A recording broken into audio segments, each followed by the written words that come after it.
Hello everyone and welcome into our latest live broadcast. Today it is, Today it is the 21st of November.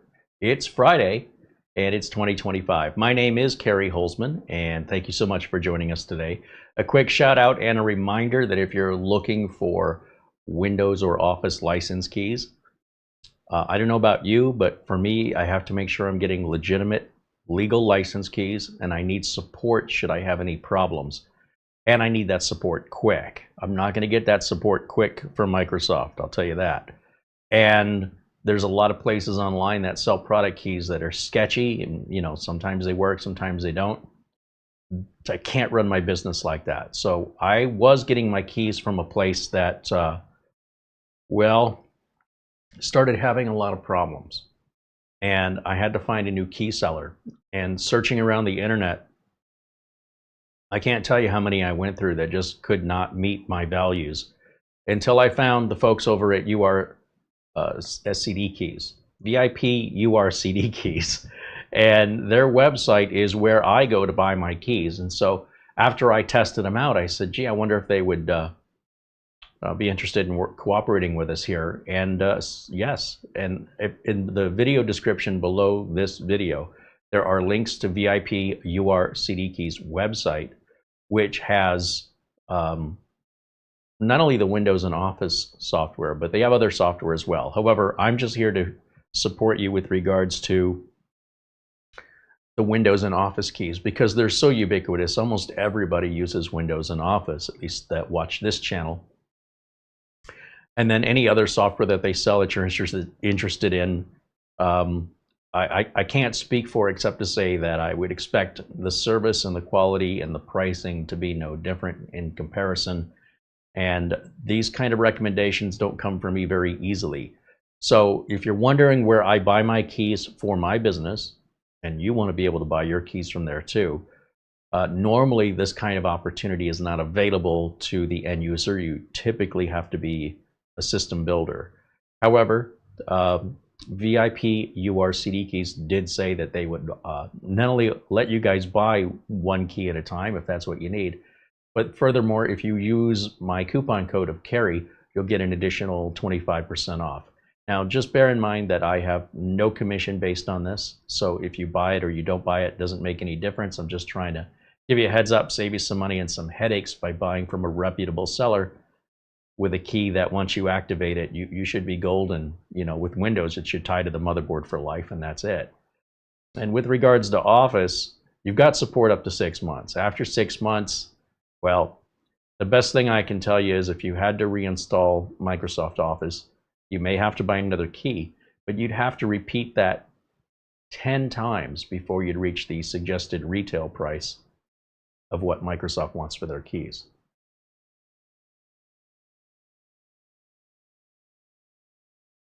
As you can imagine, I absolutely have to have a competitive advantage when it comes to selling systems to my clients. I can't charge them the retail price for Windows or Office, and then I wouldn't be competitive with my competition offering computers at much cheaper prices. So on the other hand, I can't just roll the dice and hope the product keys I'm buying are going to work.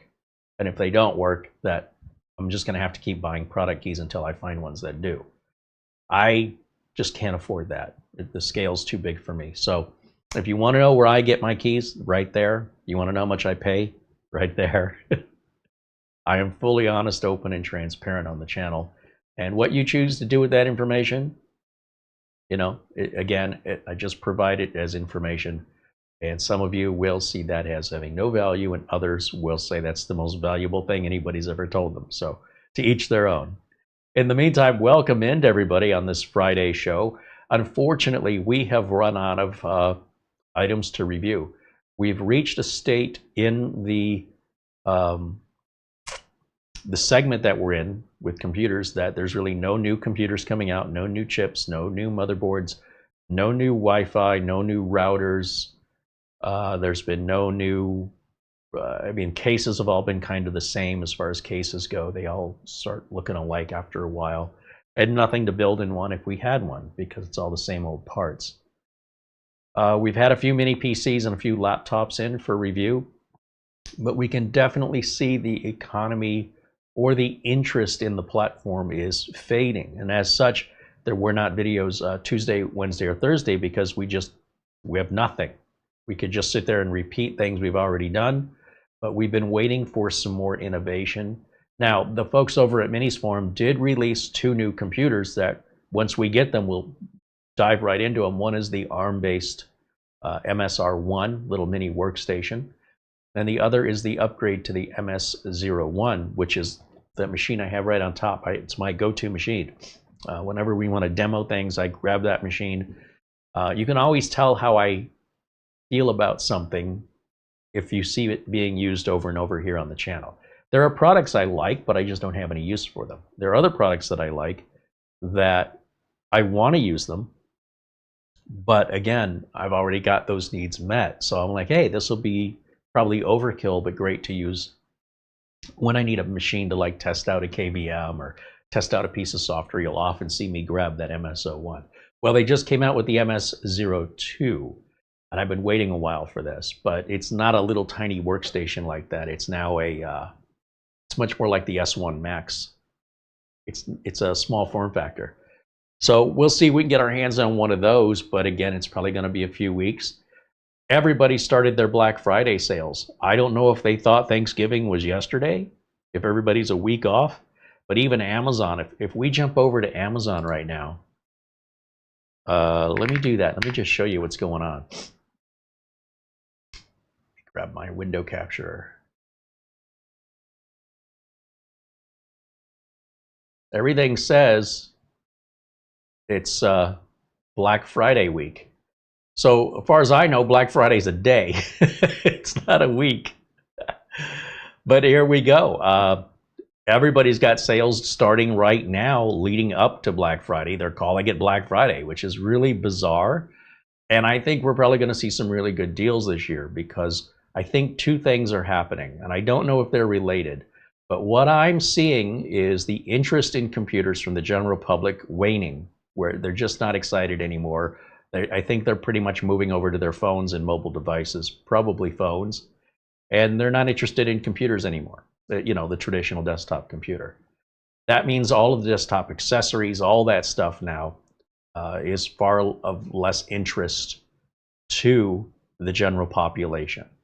As such, these manufacturers are going to have excessive inventories on things. Like, take for example, like right here, I'm looking at the Comet KVM.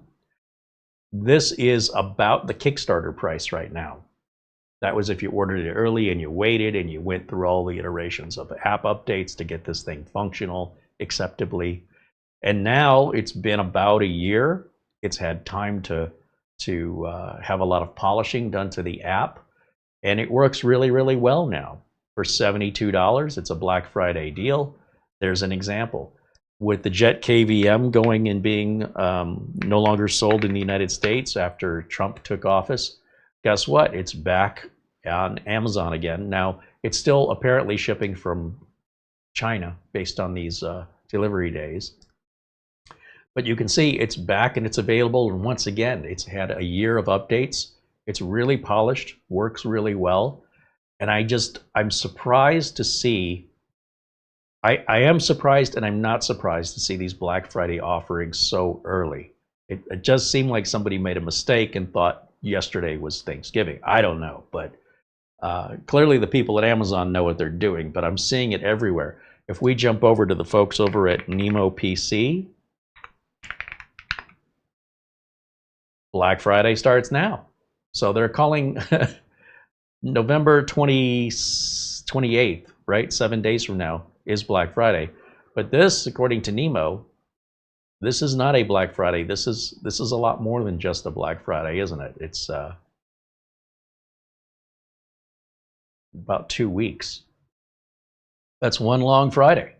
But look, who's going to complain about getting a deal, right? So Nemo has deals going on, including, and don't forget, they have their refurbished product, by the way, that you can buy if you want to save even more money. And their inventory on refurbished is changing all the time. And then, of course, compare that to what these new ones are selling for with the Black Friday special. Minis Forum is another one where you can pick up both brand new and refurbished machines. I bet they say Black Friday. Yep, Black Friday starts now. So weird. So this one's running November 14th to November 28th. Again, that is one of the longest Fridays I've ever experienced in my life.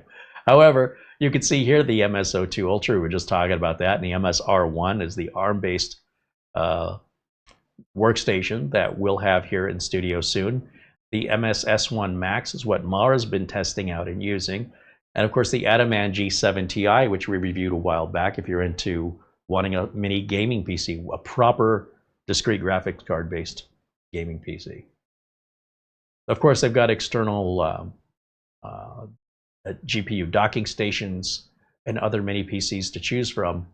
And if you click over to Black Friday up here, you'll probably see, yeah, the offer launch, and then of course they go right from the end of Black Friday into Cyber Monday, which in theory, yeah, that would be December 1st. They're going to run that for 24 hours. That's fair. And then of course, I got a little countdown here with some examples of some pricing. So there you go. Don't wait till Black Friday if you want the best deals and you want to be able to pick something up that's still in stock. That's the other downside of things here. I mean, $455.90 for Ryzen 9 7940. That is bare bone though, right? So you're going to put your own RAM, CPU, and storage in there. Oh, they've got ABRZ in here as well. Anyway, just look through there. It's going to be one of those scenarios where, you know, they don't tell us what their inventory is.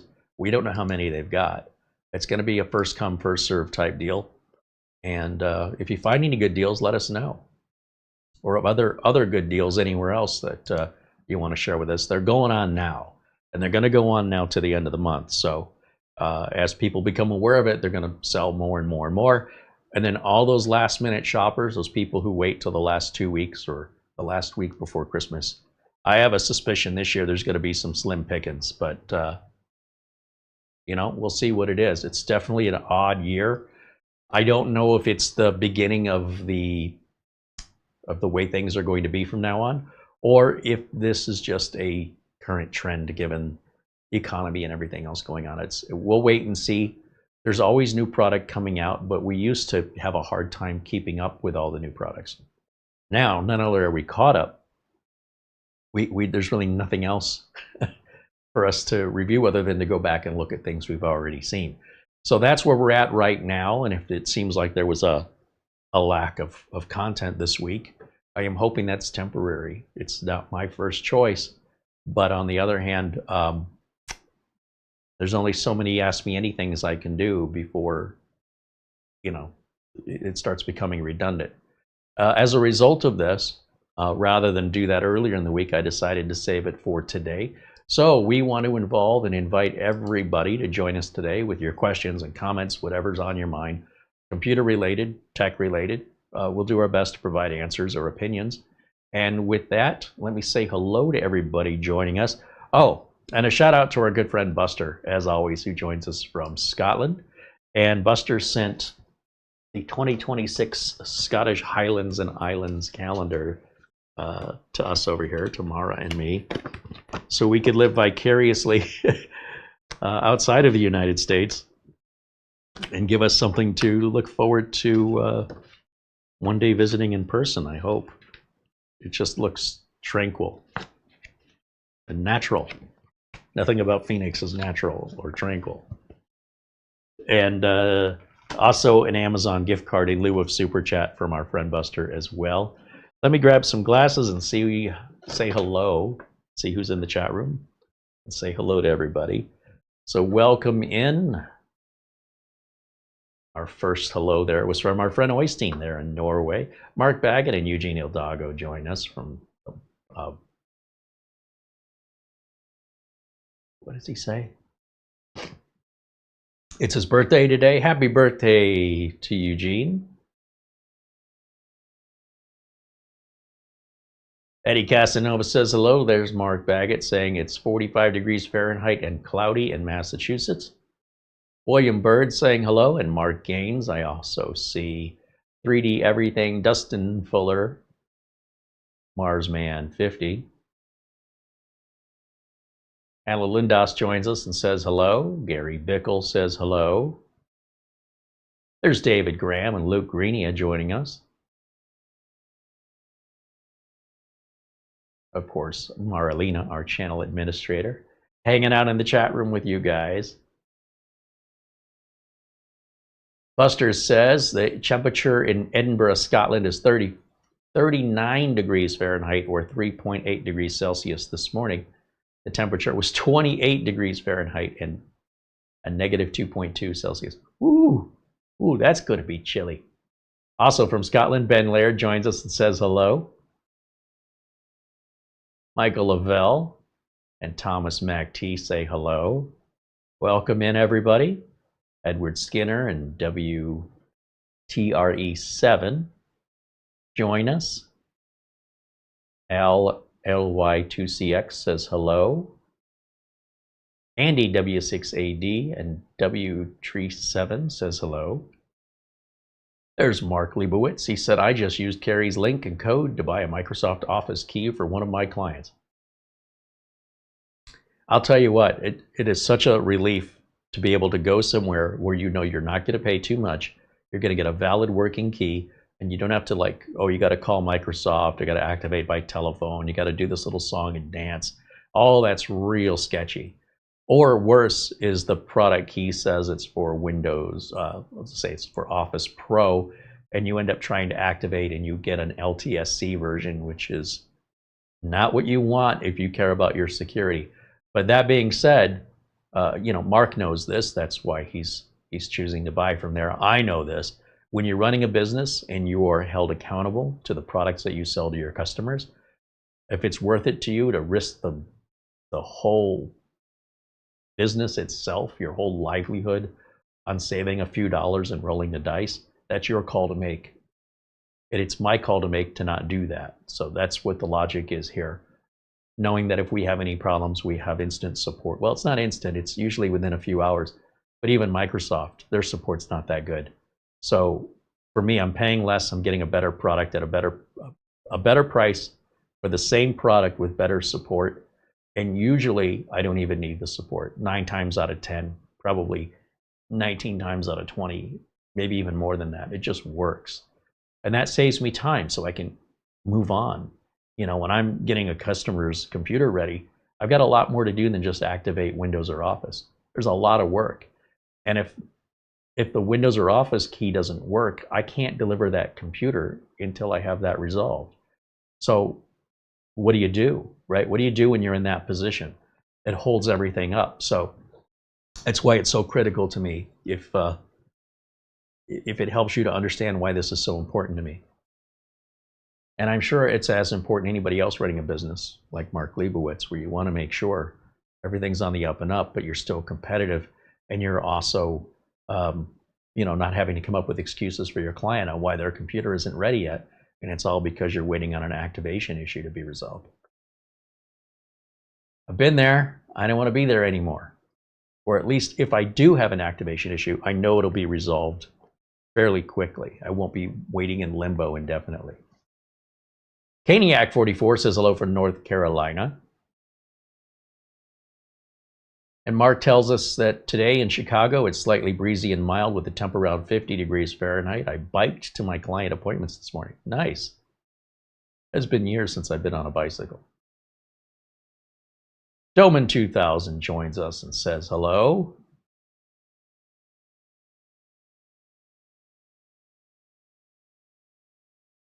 There's Dazzle555 and Francis Oma saying hello. Hobbsville Guy says hello, along with Michael Warner. Richard DeFries.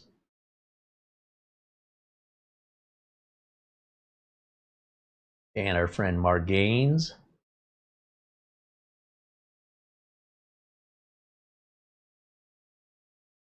Anthony SF says hello. There's John Lewis from Brazil and Jim Kenny saying hello. Poorly Boy's birthday is tomorrow. A happy early birthday to Poorly Boy.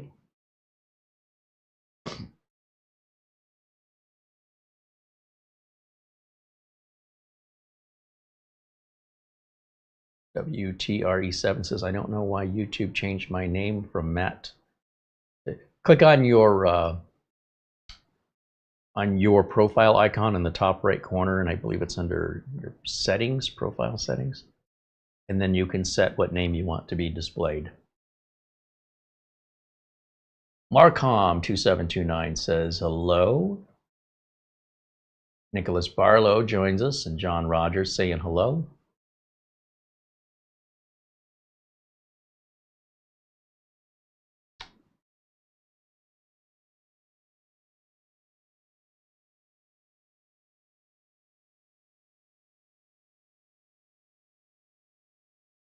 Okay, I think, and I hope I got everybody. Welcome in. I hope you feel welcome here.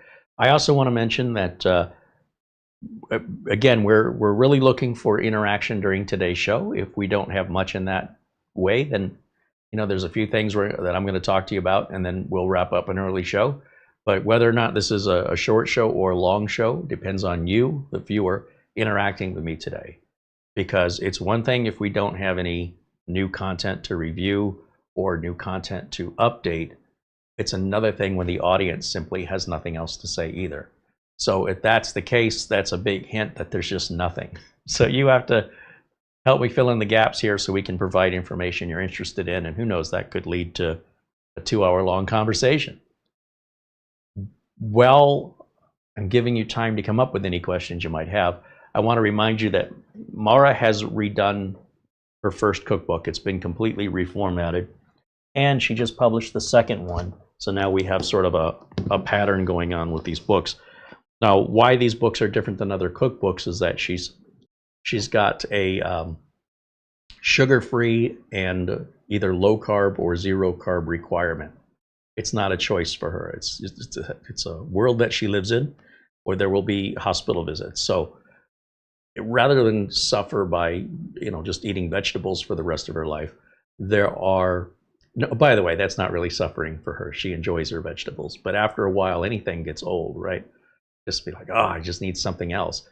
So she starts creating her own recipes and finding alternative ingredients that have only been out months or even just a few years that weren't options just a couple years ago. And so she features them prominently in this book to better recreate, and she might argue actually make something superior to all these dishes we're familiar with that we know are not good for us. Like, for example, Outback Steakhouse has something called a bloomin' onion. I think we're all familiar with this idea that they take a whole onion and they split it, and then they batter the whole onion and deep fry the whole onion. And they deliver that to your plate. And I think it's one of the highest calorie items on the entire menu, and it's delicious. Mara figured out a way to make that and make it healthy with I think it's a zero carb flour, and you can air bake it. You can fry it too, but you can put it in an air fryer. And I suppose you could even put it in an oven and end up having all that same delicious, crispy, oniony flavor without any of the negative health effects.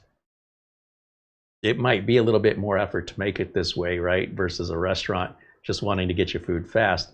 They may not be interested in putting the effort in to make it healthy, even though it would probably cost the restaurant less money, ironically, but at least in food cost. Maybe labor cost to be a little bit higher in the prep work. But that being said, this is an example of the kind of recipes that are featured in these books.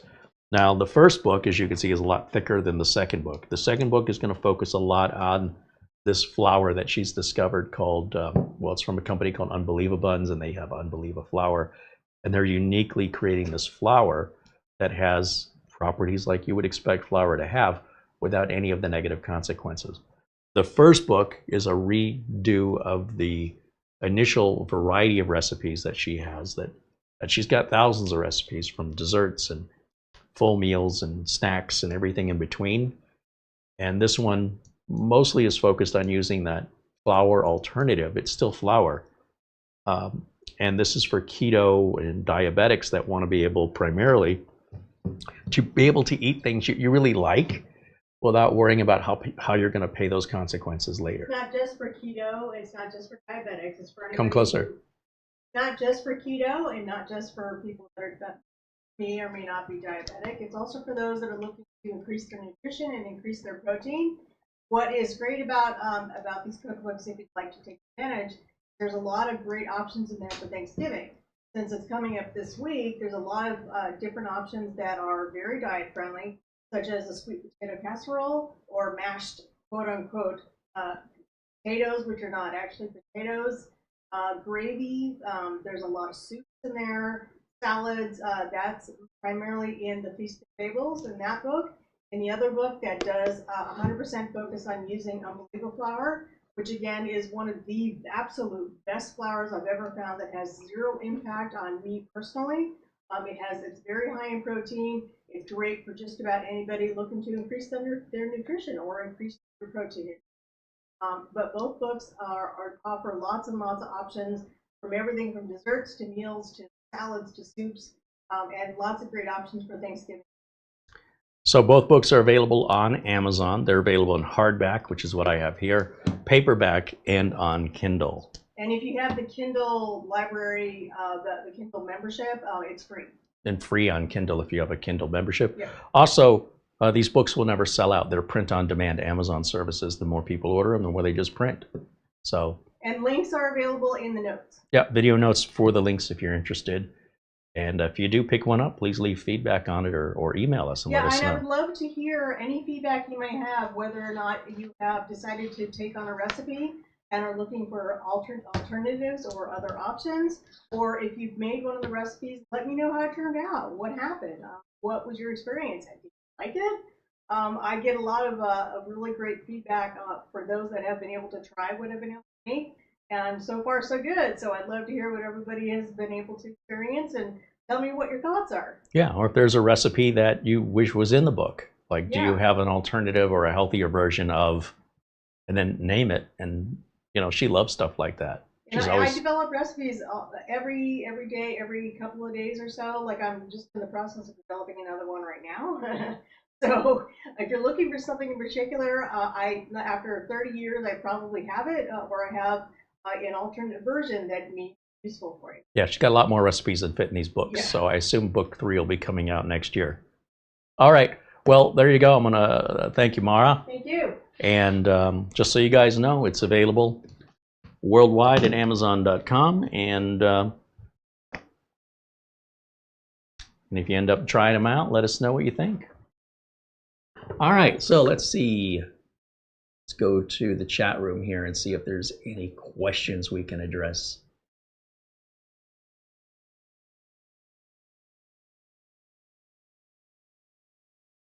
Mark Leibowitz said the copy of Office 2019 I bought before the live stream, it went just like clockwork. I paid with PayPal, had the key in a few minutes, and it activated without a hitch after I installed it. Yeah, again, if it didn't work like that normally, I wouldn't use them. So that's exactly the experience most people are likely to have. Sometimes people make mistakes, but that's not normal. And the important thing is that the mistakes get corrected, whether it's a mistake on the buyer's end or a mistake on the seller's end. Once they identify the error, they're able to help you. A lot of times it's just a misunderstanding. You know, they're not doing something like they've installed the wrong version of Office and the key's not working. We've had that issue a couple of times. We've also had people that reached out and said, I bought the wrong thing, now how do I get a refund? That's a pretty tough battle, because if you buy the wrong product and they've sent you a product key, how do they know you're not a scammer and you just used that product key and now you're claiming afterwards, oops, I bought the wrong thing? Now they will help you, but it does take a couple days for them to just make sure the product key is clear, and provided it passes that.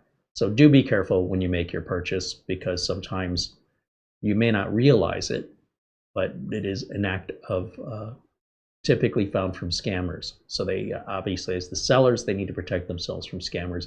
And as a buyer, you need to protect yourself from scam sellers. That's the other thing I'm trying to keep you protected from. There's a lot of scam sellers when it comes to Microsoft license keys or any software license keys. You'll never see me shop at G2A. If you've never heard of G2A, good. How they're still operating is beyond me. But yeah, you couldn't even give me a key from G2A. You're basically putting me and my customers at risk for if I were to accept that. And again, I'm not willing to play Russian roulette with my business. I'm not suggesting every key at G2A creates a problem, but it's not unusual and therefore not worthy of my time or my money. And if it's not worthy of my time or my money, I'm suggesting it's not worth your time or money either. No matter how good that deal might seem, I just hope you have better luck than I do. I don't want to rely on luck. I want to rely on a business transaction that's guaranteed.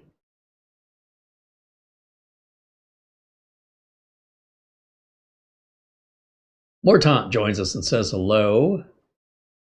And Russell Jorgensen says, haven't seen you in a while. Keep up the great work from way up north.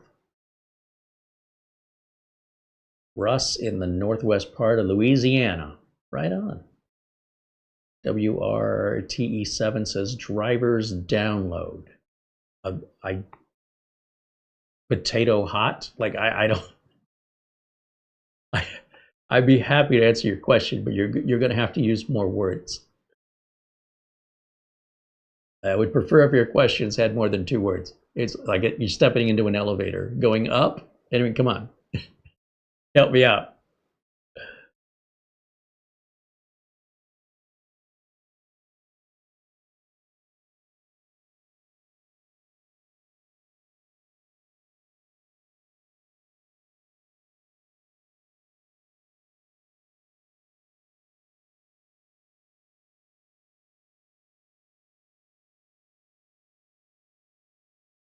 Spider-Man the Hero said, why is Windows 11 killing new SATA solid-state drives? It isn't. Windows 11 isn't. The problem is people believe what they see on the internet. And there are a lot of fake stories.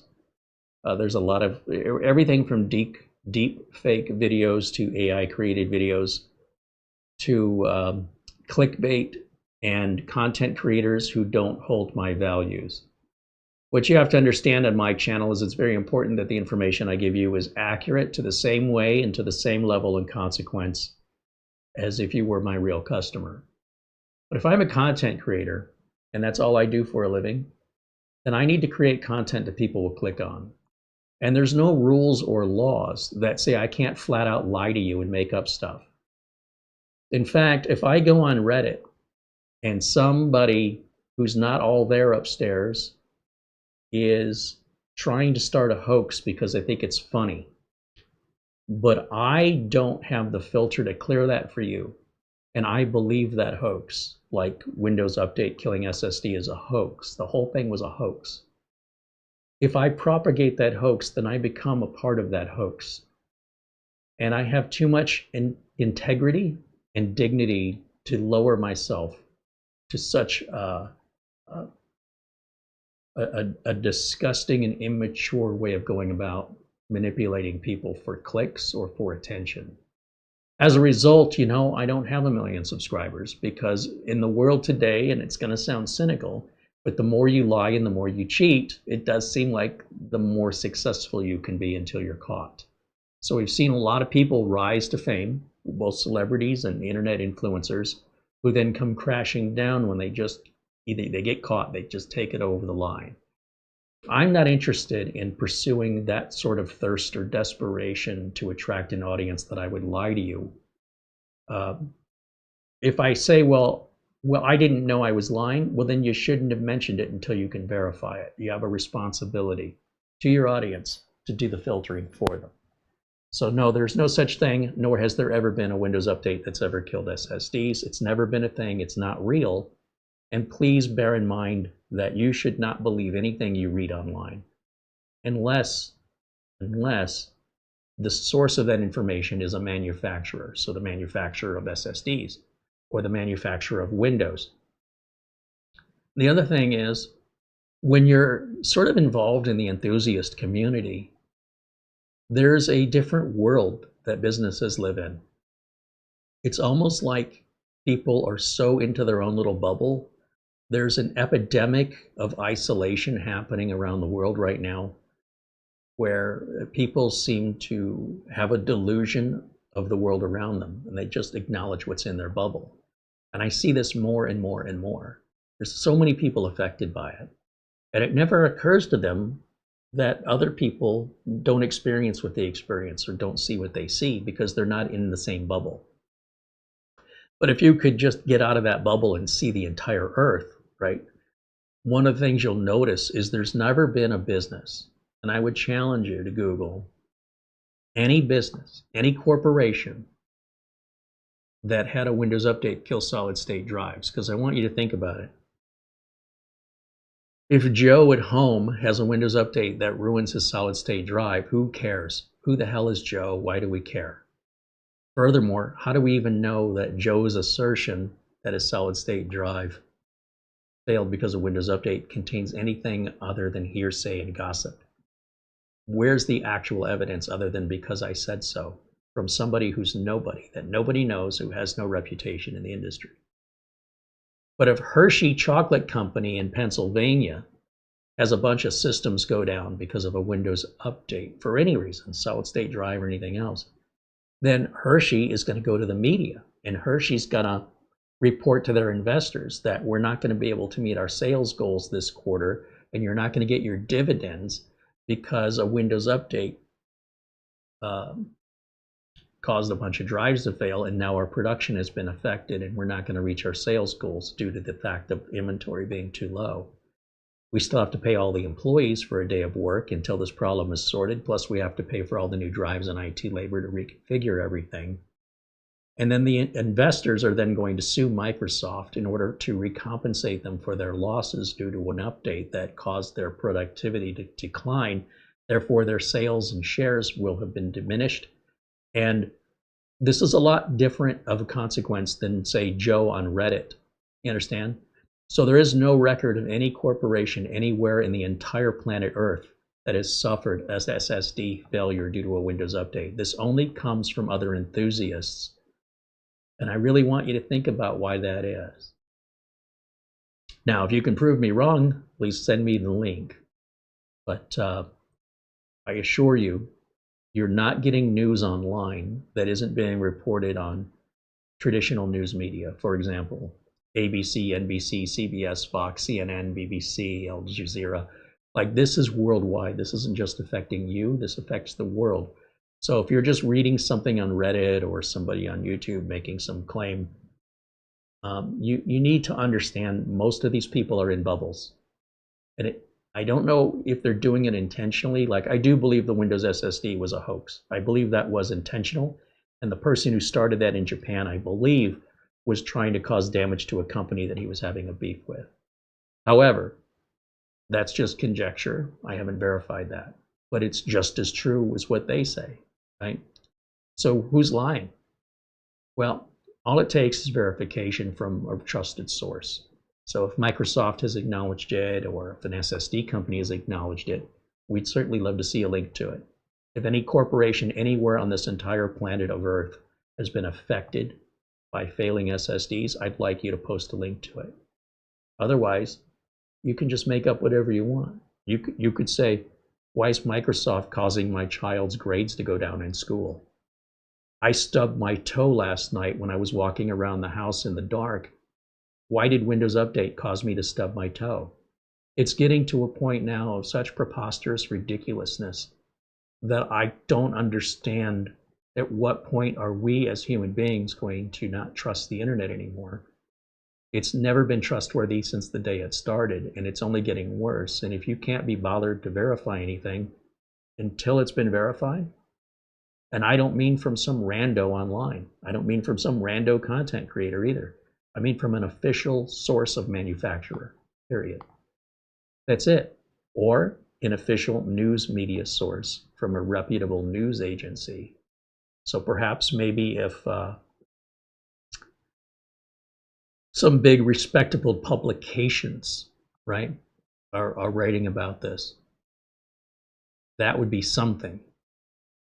But no, despite the clickbait that exists for you to click on, you took the hook, line, and sinker, and you're a sucker because you believed it.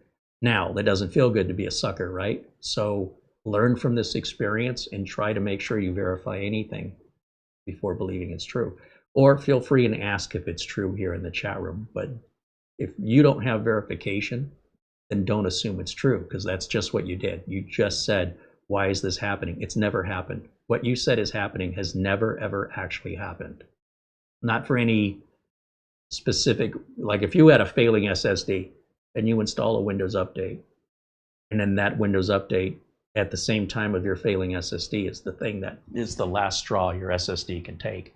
Your SSD was already going to die. It was just the last thing that happened before it died. They're not directly related. If I put gas in your car and you get a flat tire, it's not because I put gas in your car. They're unrelated things. And so causation and correlation, that doesn't work in the scientific community. We need to be able to identify a repeatable, something that is verifiable and repeatable. If it can only happen to you, if I fill up a bunch of cars with gas and only one of them gets a flat tire, what's that got to do with putting gas in the car? But if I'm filling up all these cars with gas and every one of them is getting a flat tire, then we can start to correlate. The problem is anybody can post anything online. If I want to post that the Earth is not round, it's actually a geometric trapezoid, and I want to try and start my own foundation and have a bunch of people agree with me, nothing stops me. Freedom of speech is freedom to lie. And the freedom to make money is to post clickbait as much as possible in order to gain controversy, popularity, and people to pick sides. And before you know it, you've got Alex Jones. And before you know it, you've got folks like Jerry Springer. No matter what we seem to do in society, society has now gotten into a mode where we just want to be upset all the time. Now, back in the 80s and the 70s, we had issues with like the Vietnam War, things like that, that would tend to go on. And then after that, it was pretty quiet. You know, there were some women's liberation things and minor issues with equality that didn't last quite as long. What we end up having, and when I say last as long, I mean that the issues are resolved. They're fought for, protests, Congress, things get changed. That's how we have change. But what we seem to do in the world today is we overreact and we just want to rage all the time. Nobody wants to be happy anymore.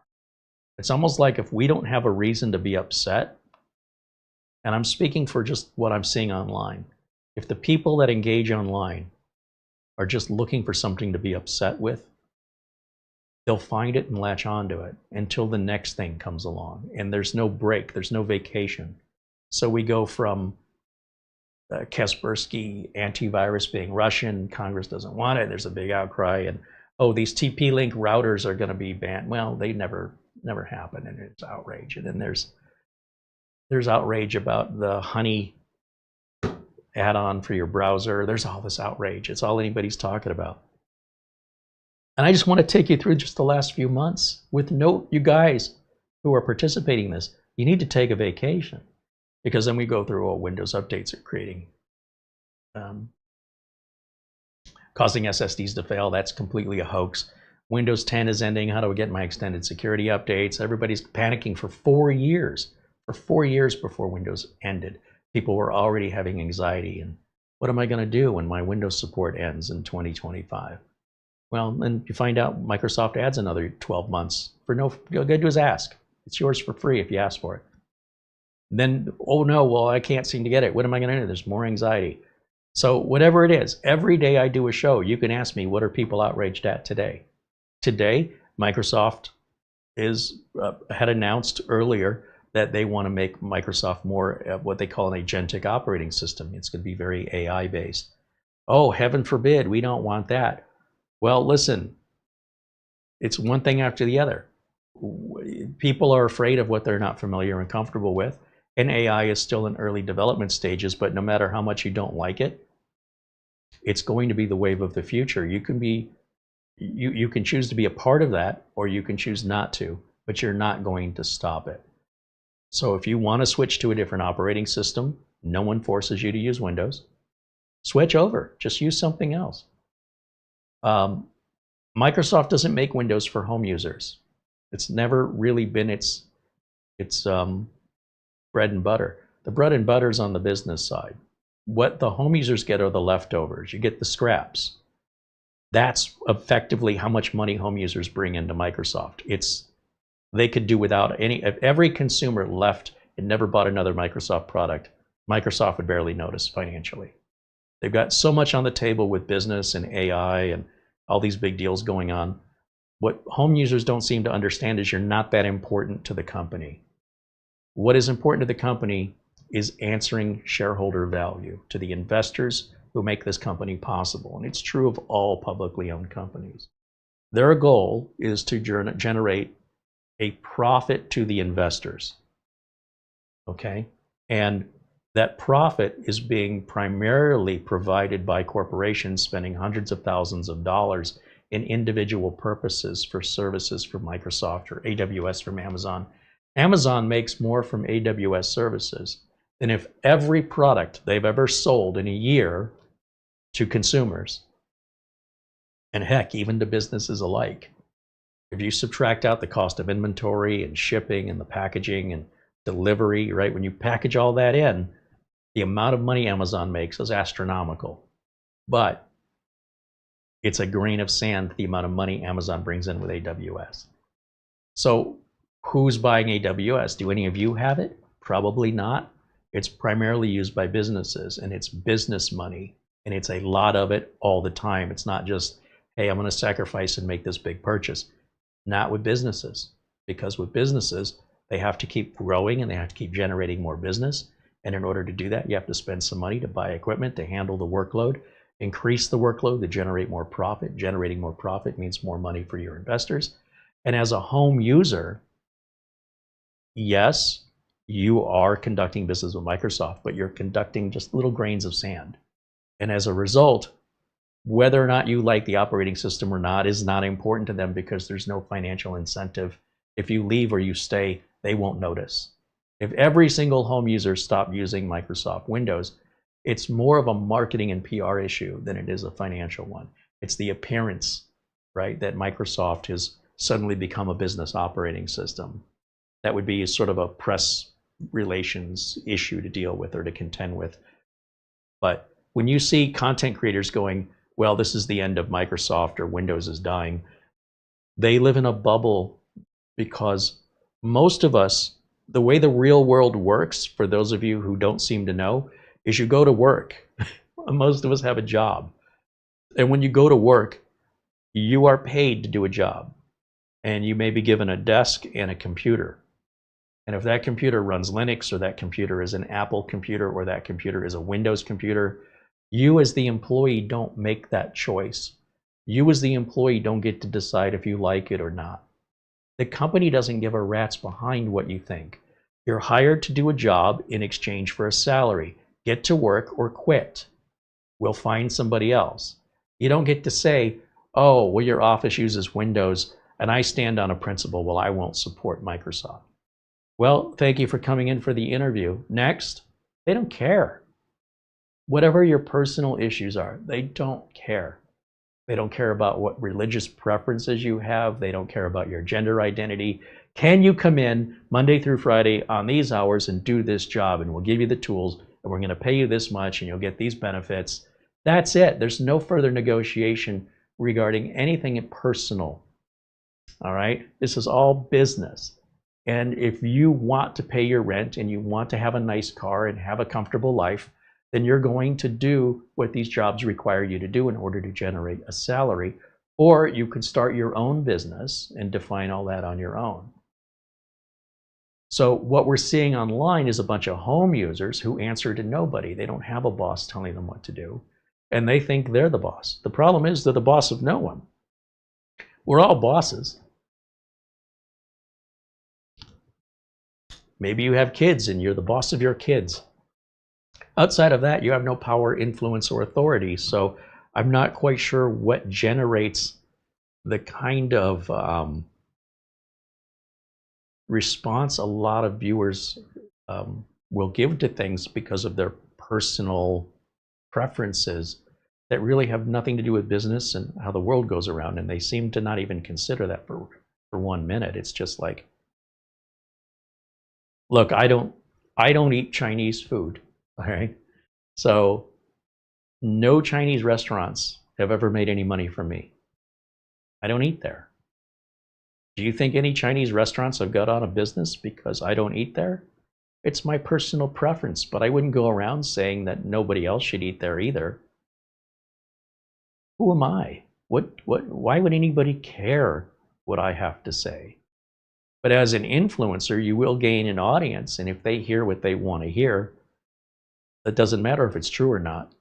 And unfortunately, this is what we're battling against truth. When we decide as a society that we're allowed to feel how we want to feel, but we're not necessarily entitled to lie to people in order to sway people to get to our side. And I would argue that anybody who finds it important that other people agree with them is a weak mind and is not very secure in their beliefs. If you require the approval of strangers, that suggests to me that you have a shaky foundation upon which you are trying to build some form of validity to your thoughts. But regardless of how many people agree the world is, the earth is a trapezoid, it isn't one. And we can all keep talking about complete nonsense, but it doesn't change the reality we live in. So I do try to keep that self-awareness to get out of my own shoes, wear other people's shoes for a little while, and see how comfortable that is. You're welcome to your preferences, but trying to sort of drum up or a call to action for your personal preferences is a way people make money here on this platform. And the best way that we can fight that is to don't participate in it. If you don't like the direction that Windows is going in, don't buy it, don't use it. Use something else. Your best, most effective way of fighting back is to abandon and boycott the product and use something else. If I don't like Isuzu automobiles and I say I'm never going to buy one, and then other people say, you know what, I had a bad experience, I'm never going to buy one, and enough of us agree this has been a bad experience and I won't deal with this company again, guess what you can't buy in America anymore? The Isuzus are gone. Because enough people got burned, they said it's not worth it. And while people are getting burned, the company has an opportunity to address the issues. And for one reason or another, they don't. And when they don't address the issues, companies like JCPenney and Sears and Kmart that were these big market leaders who refuse to change, they go bye-bye. That's it. You adapt or die in business. And when the business dies, all those employees go without work. Everybody has to find new jobs. Families get disrupted, people become unhoused. Supporting businesses, restaurants and things in the area that were part of the little shops that were feeding off of the big anchor store, all those shops close up and then you have an empty strip mall. So it's not just Kmart making a decision. It's affecting the entire strip mall, all the employment of all those smaller supporting shops, barber shops, restaurants, everything else that other people would visit while they're at the Kmart and they're at the big strip mall. And then before you know it, nobody's got any money to buy anything because nobody's working, because when the Kmart shuts down, all the business dropped off from all the smaller restaurants, then they lost their jobs. Now who's hiring? And it creates a downward domino effect. So we have to be careful about what we wish for, because if you're like, hey, I don't like Kmart, good riddance to them. The downside of that is now you may have more people on unemployment. You may have more crime and theft in your area because that Kmart might have been very supportive to other people in your neighborhood. It's fine if you don't want to shop there, But if you're trying to drum up support and convince other people not to shop there and you win, you've effectively just lost. So you got to think about the consequences of these things. It's one thing to say, I won't get involved. It'll be what it'll be regardless. It's another thing to intentionally go after something, because in a worst case scenario, a lot of people don't realize winning is actually losing in many, many cases. So ultimately, the market will decide here in America who succeeds and who doesn't based on price, quality, availability, customer service. It's not one individual that's likely going to make that change. It's just something where a lot of people get burned enough where they just choose not to shop there anymore. So, regardless, be aware right now in 2025, the state of the internet is to be very cautious over the source of where you're getting your information.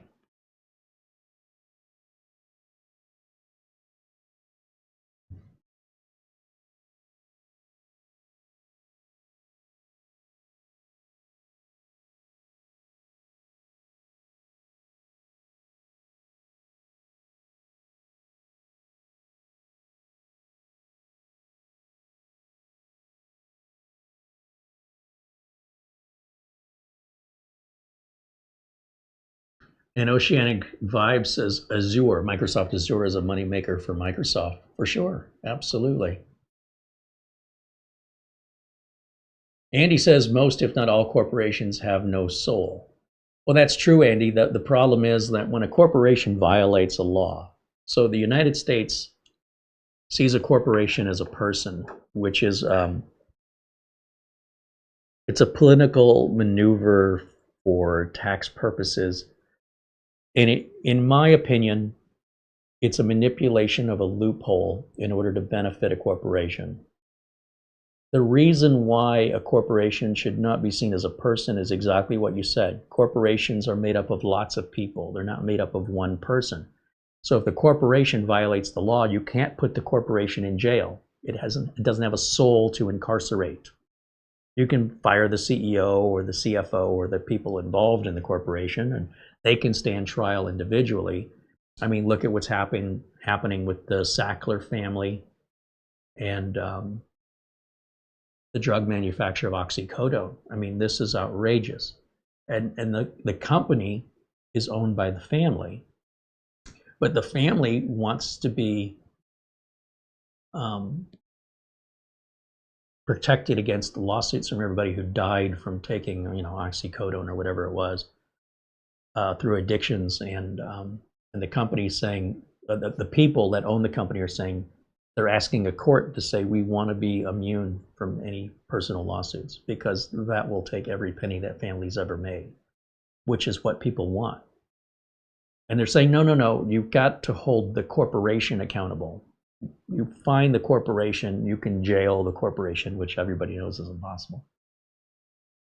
But the family that runs the corporation is asking for immunity, and it looks like they're going to get it.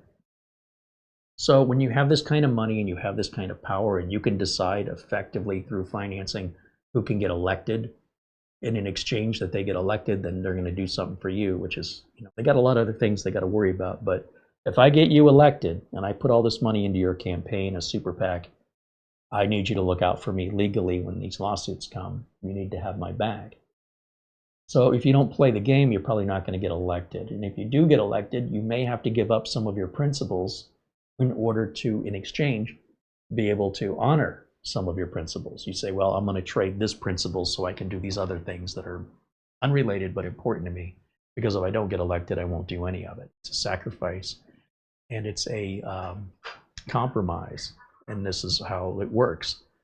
So yes, corporations don't have a soul to incarcerate, and therefore should not be seen as a person, and yet the United States literally sees a corporation as an individual entity, which is, as far as I'm concerned, a law that needs to be changed. But until I have, which will be never, the power and influence to bring that change on, the result would probably be my early demise, because don't try and get between somebody and their money. I'll tell you what, it'd be a lot cheaper to just go ahead and get rid of you than it would be to deal with you. And that's why the people with power and influence are the ones making decisions that benefit themselves, because why wouldn't they? And unless you're in a position of power or influence, there's probably not a whole lot you can do about it other than get involved in government, city council, work your way up to, eventually maybe a senator or a congressman and become a lawmaker. But then the party you choose, whether it's Republican or Democrat, they're going to tell you how you're going to vote. And if you don't do it the way they want you to, then they're going to kick you out of their party because you don't represent them. Now, without being associated to either party and you're an independent, the history of the United States shows independents just don't get elected. There's not enough foundation there. So somebody like, Bernie Sanders, for example, I don't know, is he independent or is he just Democrat now? It just gets a little too diversive in the discrepancy between one side and the other, where there is no compromise in the middle.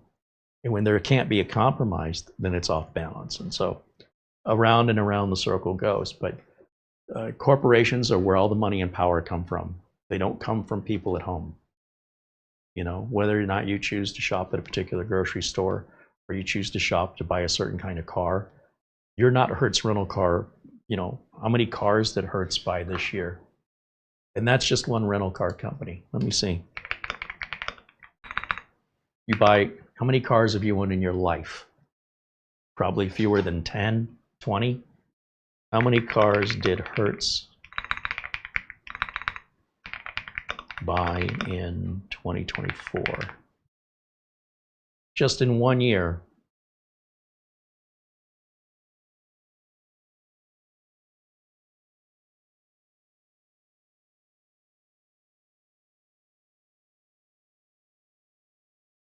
I'm kind of looking it up here. Hertz thought the future was going to be in Teslas. They bought 30,000 electric vehicles. 30,000 electric vehicles. Then they just sat. People didn't want to drive them. People have range anxiety. They don't understand. When you're renting a car, I don't need to learn how to use this car. Just give me a regular car. So then they had to sell off those 30,000 cars when they realized this is a bad investment. And they lost $2.9 billion. None of us are going to see likely $1 million all at once in our lifetime. Maybe if you live in California, you have a house worth more than $1 million, but you're still not seeing that money until you sell the house. So, to talk about $2.9 billion is what, $2,900 million in one year?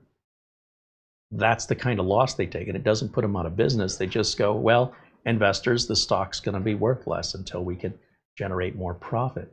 But when you think about the scale of large corporations and fleets of vehicles like police departments, municipalities, and specialty vehicles like fire trucks, when have you ever gone to the store to buy a fire truck? And yet, how many fire trucks are sold every year? Enough to keep a business in business customizing fire trucks, right? But that may not be anything that you or I will buy. That doesn't mean that business doesn't exist, doesn't employ people, and doesn't generate millions of dollars in sales every year, simply because it's not a part of your world. It is a part of your world. It's not a part of your bubble. So it may never have ever occurred to you that, the people who make the fire hydrants and the city lights and the stop lights and the stop signs, these are huge businesses. And a lot of times people don't even realize how big a stoplight is until you see one on the ground. And you think, oh my gosh, if that would have fallen on me, it would have crushed me. When you look up at a stoplight, it looks about this big. You're looking up at a traffic light. But when the traffic light hits the ground, it's bigger than this table. You're like, holy smokes, that costs a lot of money. And then you've got all the maintenance and all the electric equipment to control the lights. It is a massive thing that most people don't even spend 2 seconds thinking about. That requires constant maintenance. And there's a guy here on YouTube that shows you inside of the electrical boxes that control the traffic lights, because he's a repair person. He goes out to intersections where the traffic lights aren't working correctly, shows you all the electronic equipment. It looks like a little server room in there. It's not just one little box. And he shows you what this box does and what that box does. and identifies where the problem is, swaps the box out, pushes the buttons. You got live traffic going through while he's doing this work. There's rarely a time where you will ever see an intersection shut down because of a traffic light. So they have to work in a live environment. And most of us, when we're driving, we never see that. You might see a car parked with the panel open, but you just drive past it. What's that guy doing in there? What's in there? There are, with the internet, we can educate ourselves and we can open our eyes and raise our awareness to the world around us and how everything works together and how massive and complex it all is. And what I see a lot on like Reddit and YouTube videos is an oversimplification of a foundational miscomprehension of the misunderstanding that occurs by getting a little bit of information, reading into it without verification, and then parroting it back out completely false because of just a complete foundational miscomprehension of the information. And it's a dangerous thing, right? So if people are going to continually do that, then you as the viewer, it's on you now to verify the information when the content creators and even news agencies in some cases don't do any due diligence. And therefore they're just reporting to make a sale, right? And that sale is your click. Every time you click, they've made a sale. What's going to cause your click today? What can I put as a title that's so enticing you can't refuse but to click it? If you can find content creators who do that, then you know not to trust them. Or you watch them as entertainment, as though it were some fictional story on television, a soap opera. None of it's real. And if you enjoy that entertainment, then, treat it as such. But let's not confuse reality with what somebody on the internet said.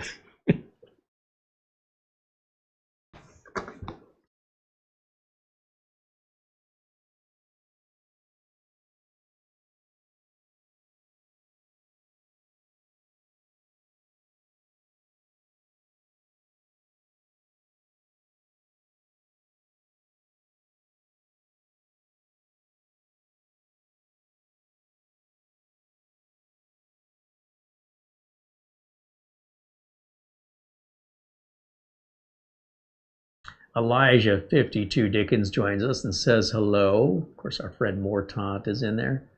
So yeah, basically, I'm all about teaching a man to fish, right? I can sit here and I can tell you about news stories and raise awareness on things, but there's nothing I'm telling you that comes from any magical place. I rely a lot on just common sense, which is verify.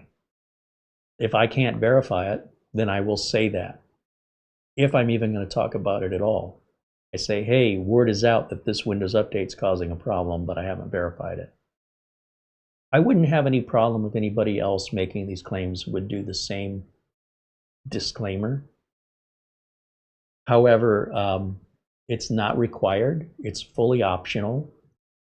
And it also doesn't get people as worked up. And one of the ways that you can drive traffic to your site is to create a reason for people to come back, like for people to argue and debate. Even though they're not coming back to watch the video, they're coming back for the comments. And they keep coming back to the same video to keep checking on the comments because they want to argue and fight primarily, especially if they feel it's an injustice when they have no authority. And if they did have authority, they probably wouldn't have much time in their life to be leaving comments on YouTube videos about their outrage. Instead, they're actually doing something about it, physically doing something. And I was brought up in an era where, I could say, I wish this were the way. And my mother had an expression, and it was pretty crude, but she'd say, well, you can wish in one hand and crap in the other hand, and you let me know which one fills up first. I mean, that was drilled into my head as a kid. It wasn't that things were out of control or that you didn't have any say in it. It's that if you want to have some say in it, it's going to take more than sitting down and complaining about it. Whether you're complaining verbally or at your keyboard, you're doing nothing. It's nothing. If you really, truly care. So I'll give you another example. One of the kids that I grew up with had said to me that she was going to go into nuclear science. And I said, but you don't like nuclear science, like you're against it. And she goes, exactly. Because if you really want to take something down, you got to get it from the inside. You got to tear it down from inside. Tearing it down from outside is a pointless and futile thing to do. Sometimes you can be successful, but if you really want to be successful, you've got to break it down from the inside out. Now, when I say kids, we're probably talking college age, what college courses. At some point, they decided they didn't want to do that anymore. And I'm not sure why. And they changed their major in college to something else entirely, engineering, I think. But the point that I'm trying to make is that if you're truly that passionate, then it'll show in your actions. Like if you're truly that passionate about the justice system, you'll become a part of the justice system. You'll work your way into it in some level. If you passionately care about lawmaking and things, you will get involved in government. If you're not doing that, but you're still saying you have all the answers, you don't. Because no matter what answer you have, I guarantee you, half of the population is going to disagree with you vehemently. So you're going to say, oh, this is so easy. I don't know why they just don't do this. It's sort of like yelling at the TV at a football game that the coach is an idiot, when you don't have a clue what's the complexities of what that coach is going through in a professional NFL game, but you're going to be an armchair quarterback, like you know everything. And this is just human behavior. But you shouting at your TV in your living room is very different from publicly broadcasting on the internet, trying a call to action to get people to join you in some sort of weird mob mentality, which should have gone away with medieval times. Grabbing forks and torches, pitchforks and torches. We're still doing that? I don't know. I want no involvement with it. I can't tell other people what to do, but I guarantee I won't be a part of it, and I'll just walk away. The world's a big place. So if I have any sort of a disagreement with somebody that appears to be getting aggressive, I'll just turn around and walk away. Sometimes you can say so much more by saying nothing. Sometimes saying nothing is more powerful than anything you could say. Just close your mouth and walk away. And the problem is resolved in a way that is no longer argumentable. And all the abrasion and hostility gone.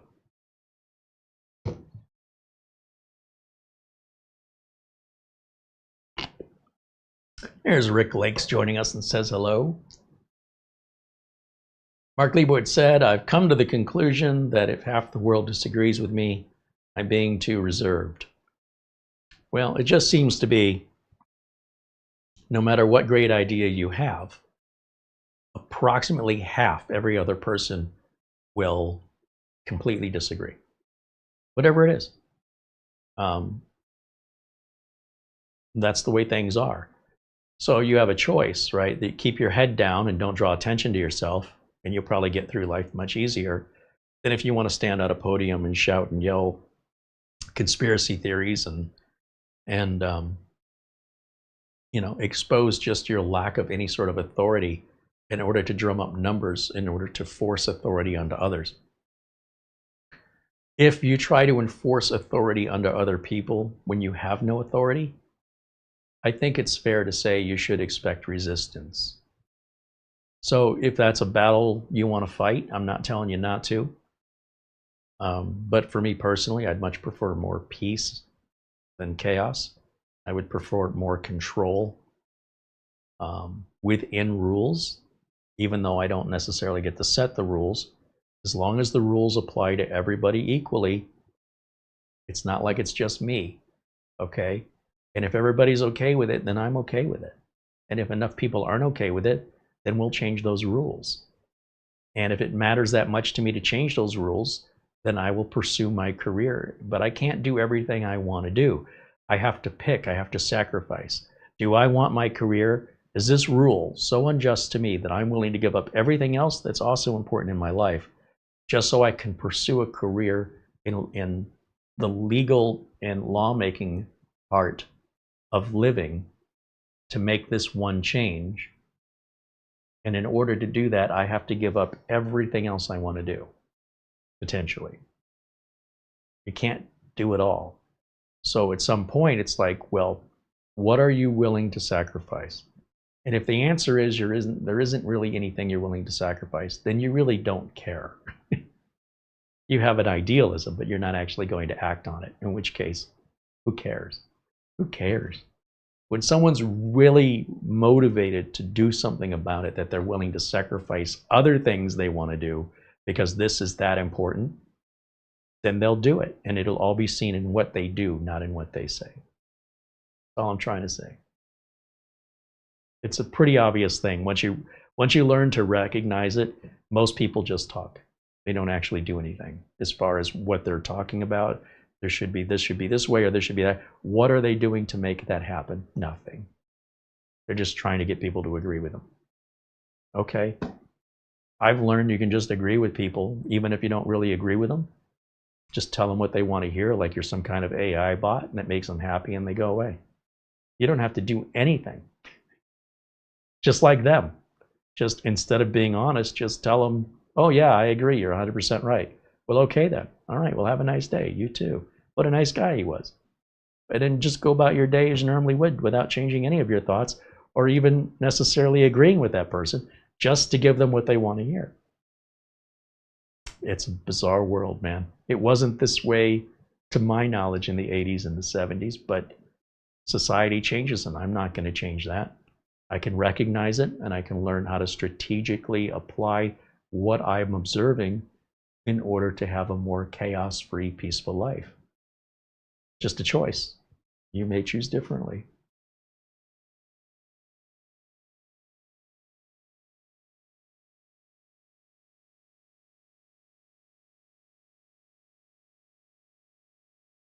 Rick Lake said, I missed a super chat. Oh, I'm sorry, Rick.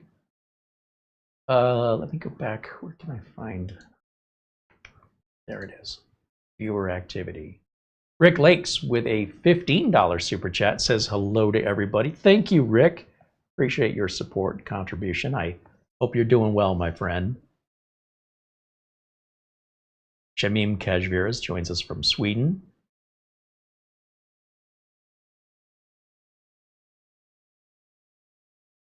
Mark Gaines mentions he saw in the news Amazon settled a class action lawsuit with the Federal Trade Commission for $2.5 billion. Some people were getting signed up to Amazon Prime unknowingly. It's kind of a sneaky thing. Now, me personally, I have intentionally got Amazon Prime. I knew when I was buying it, I knew when I was renewing it, and I want it, and I have it to this day. But some people out there say, I didn't know this was going to auto-renew, and as a result, the FTC was looking into Amazon's tactics. And as much as I like Amazon, Amazon really screwed up here. That's the bottom line. So, you know, I call it as I see it. I'm not going to give Amazon a pass and say they can do no wrong. They obviously screwed up. That's why they're paying out the settlement. But just because you're an Amazon Prime customer doesn't mean you're a part of that settlement. I have no interest in being a part of that settlement, because at no point did I ever get my Amazon Prime renewed where I didn't want it. I haven't been happy with some of the rate increases, but what are you going to do? Go without? So for me personally, this has no effect on me. But for people who said, hey, I didn't want Amazon Prime renewed and it renewed anyway, that's who that's for, essentially. That's the cliff notes of the whole thing. And rightfully so. I mean, these companies need to be able to end subscriptions easier. You know, there's been all that discussion. And Amazon is just as guilty of that as anybody else, where it's been difficult to cancel. As a result, they're now paying a fine. But Amazon doesn't really pay the fine, the investors do. And when you think about, you know, what's Amazon's worth? Let me see. Amazon is worth $2.36 trillion. $2.36 trillion. Okay. and the fine is 2.5 billion. How many million, let me ask you this, how many $1 million is in 2.36 trillion?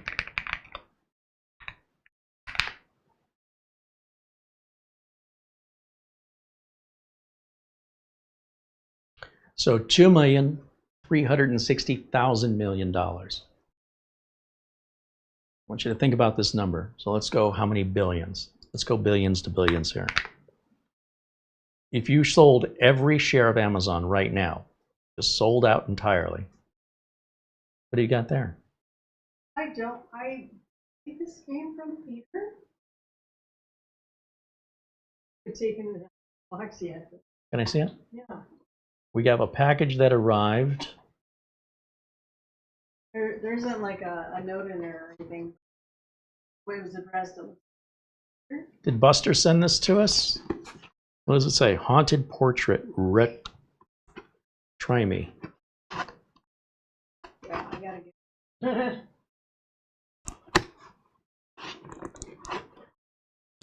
I don't know how you try it.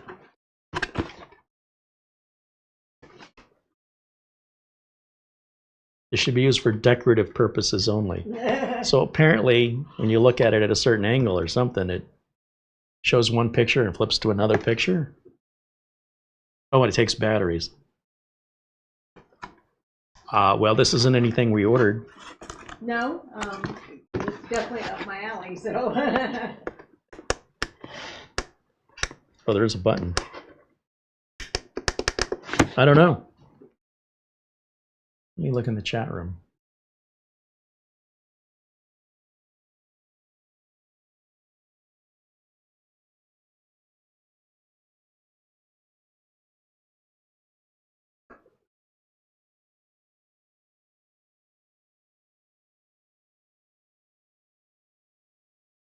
All right, so 2.36 trillion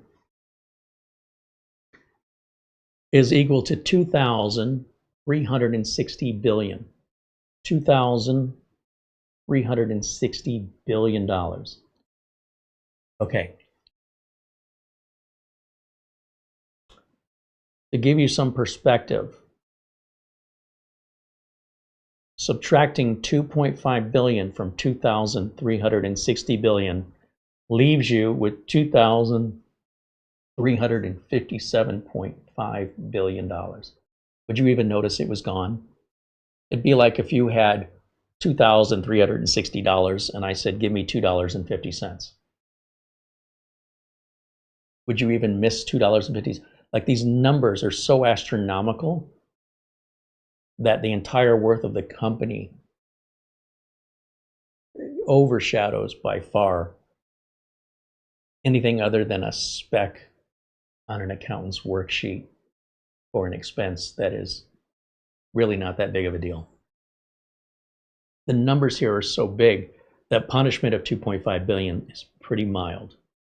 You know, that punishment could have been 1,000 billion. That would have stung. But 2.5 is a far away from 1,000. And I'm sure that that would have been seen as unjust because Amazon probably did not accumulate that much money from the sale of Prime alone. But again, I don't know. I'm just assuming and trying to come to terms with it. But 2.5 billion is nothing. That's nothing. I think that equates to like $14 to each claimant. It's not even worth collecting, in my opinion. I don't know. I'm guessing, but it's usually insignificant. You know, if you have $100 and you divide it to 100 people, everybody gets $1. And if you divide it to 400 people, everybody gets a quarter. Like, do you care? You know what? Someone else can have my quarter.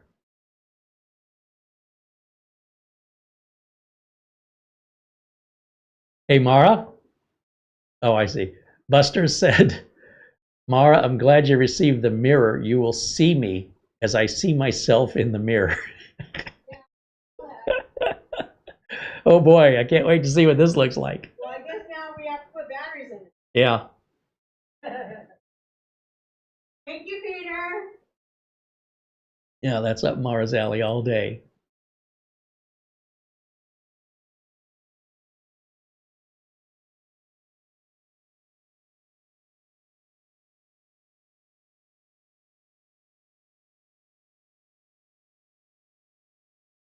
Crazy Vera joins us and says hello. There's Tony Aindow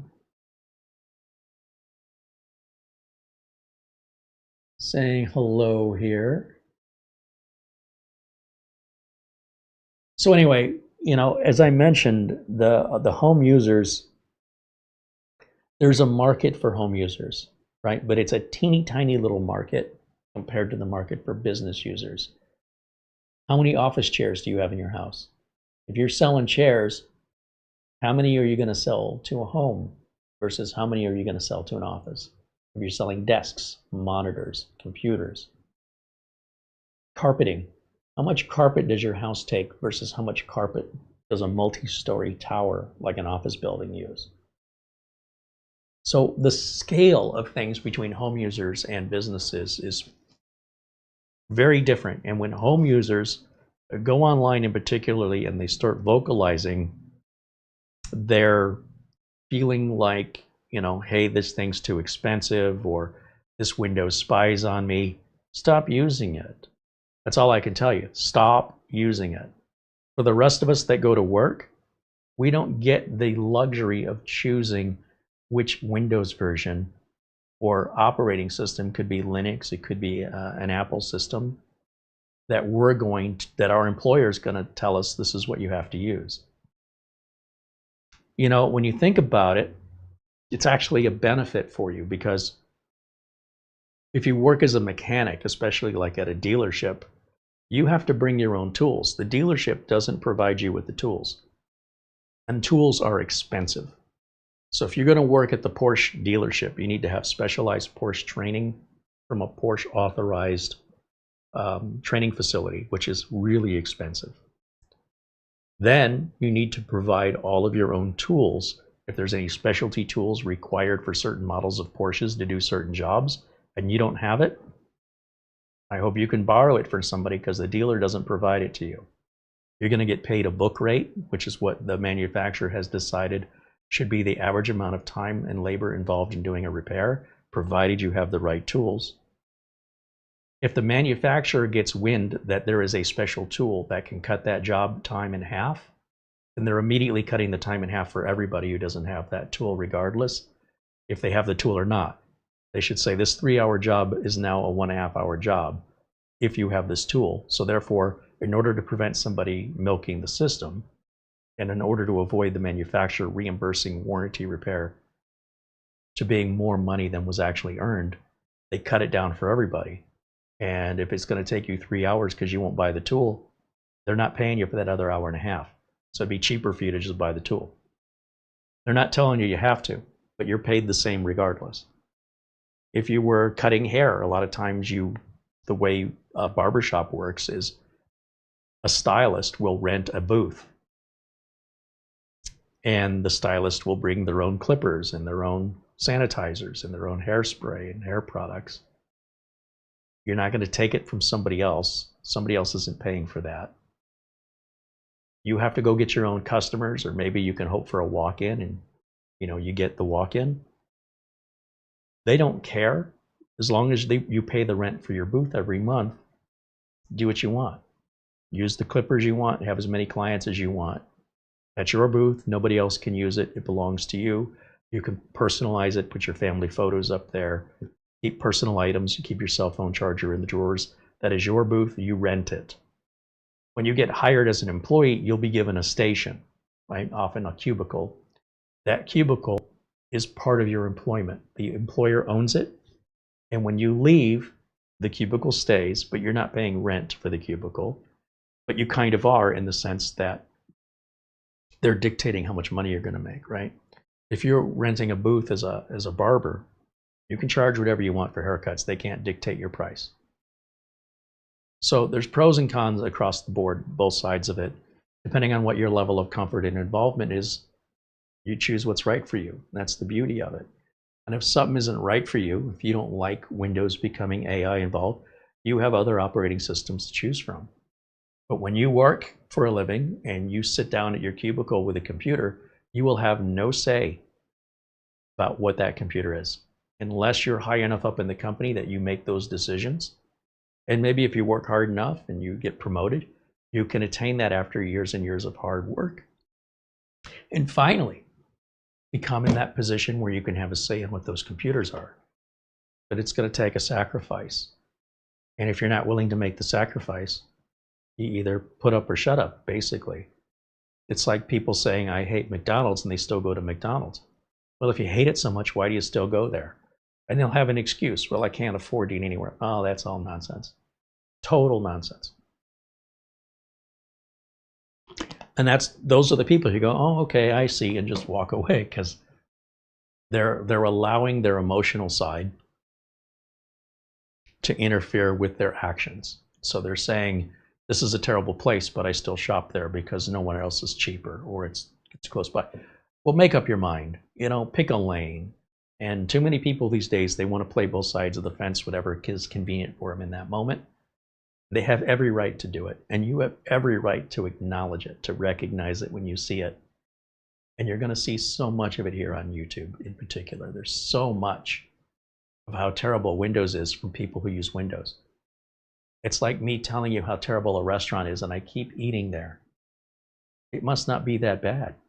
You're saying one thing, you're telling me how bad it is, but on the other hand, you still use it. How is that any different? How is that any different from just continuing to go to a restaurant where you can't stand it? You keep giving them your business, you keep giving them your money, and you keep complaining. The only one who's going to stop that is you. No one else can stop that.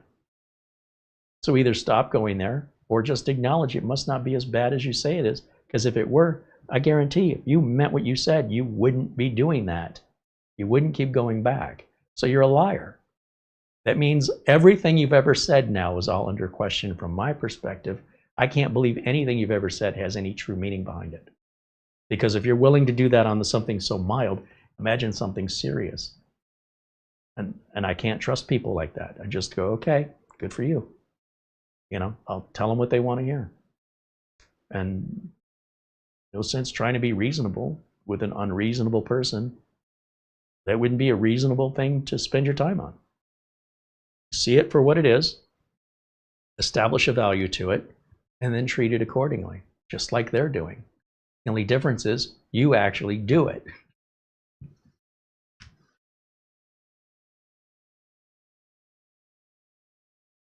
Mark says, if I don't use something, how can I know if I hate it? Well, it's fine. Obviously, you have to use it to know if you hate it. But if you keep using it after you've come up to this conclusion that this is terrible, my question is, why do you keep going back? It's not why did you go to begin with.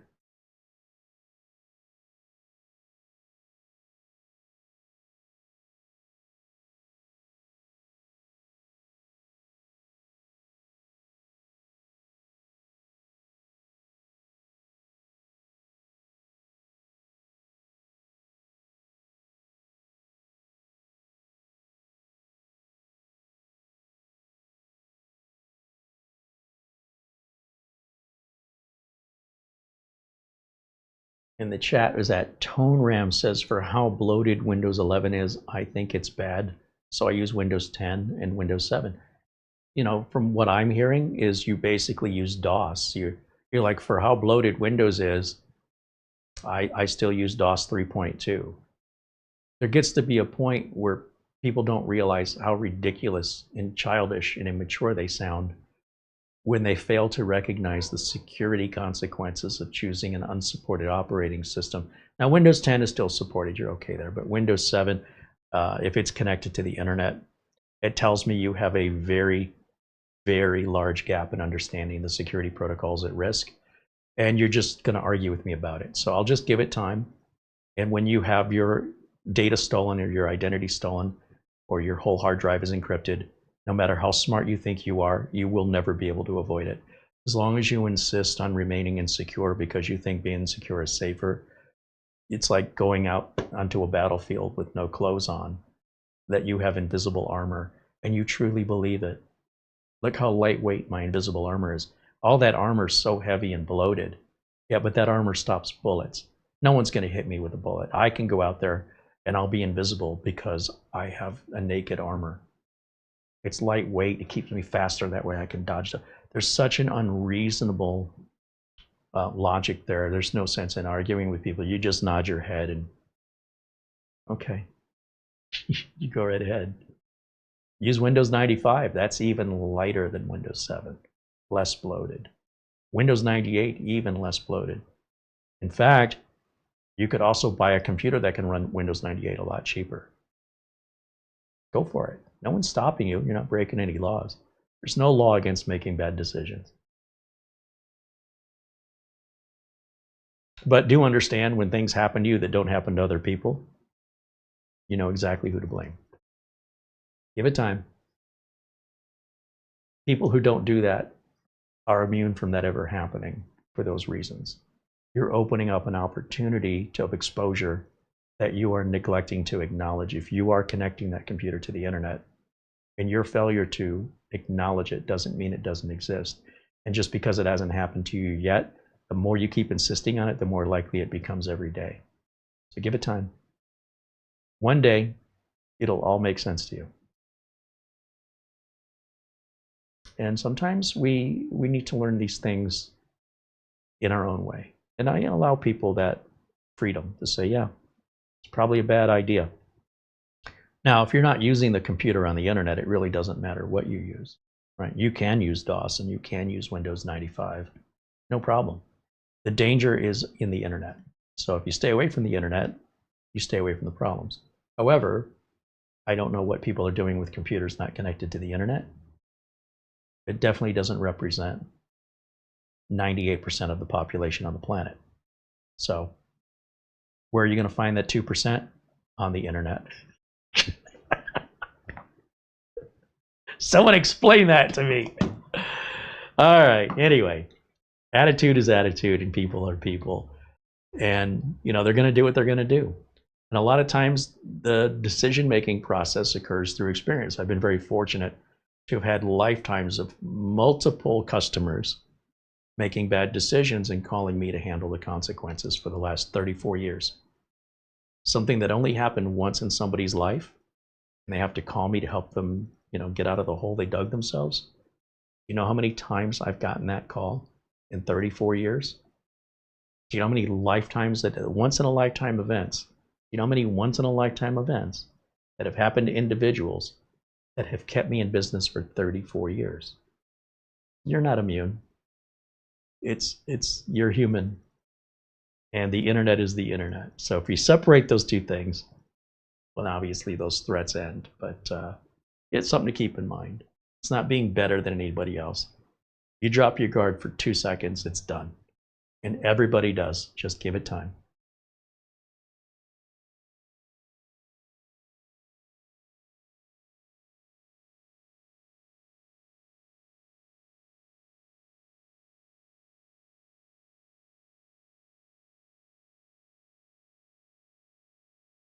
You know, what's interesting to me is when Windows 95 first came out, we talked about plug and play and how much easier that was going to make things.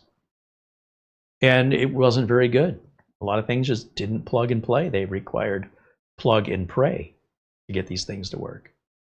And prior to that, we were setting jumpers and IRQs and COM ports. And it was very technical. And as they've made it easier, they have attracted a lower level of computer tech savvy people that it's sort of like you're teaching Shakespeare and people don't understand it. So then you come out with coloring books and people go, oh, I like books now, I just color in between the lines.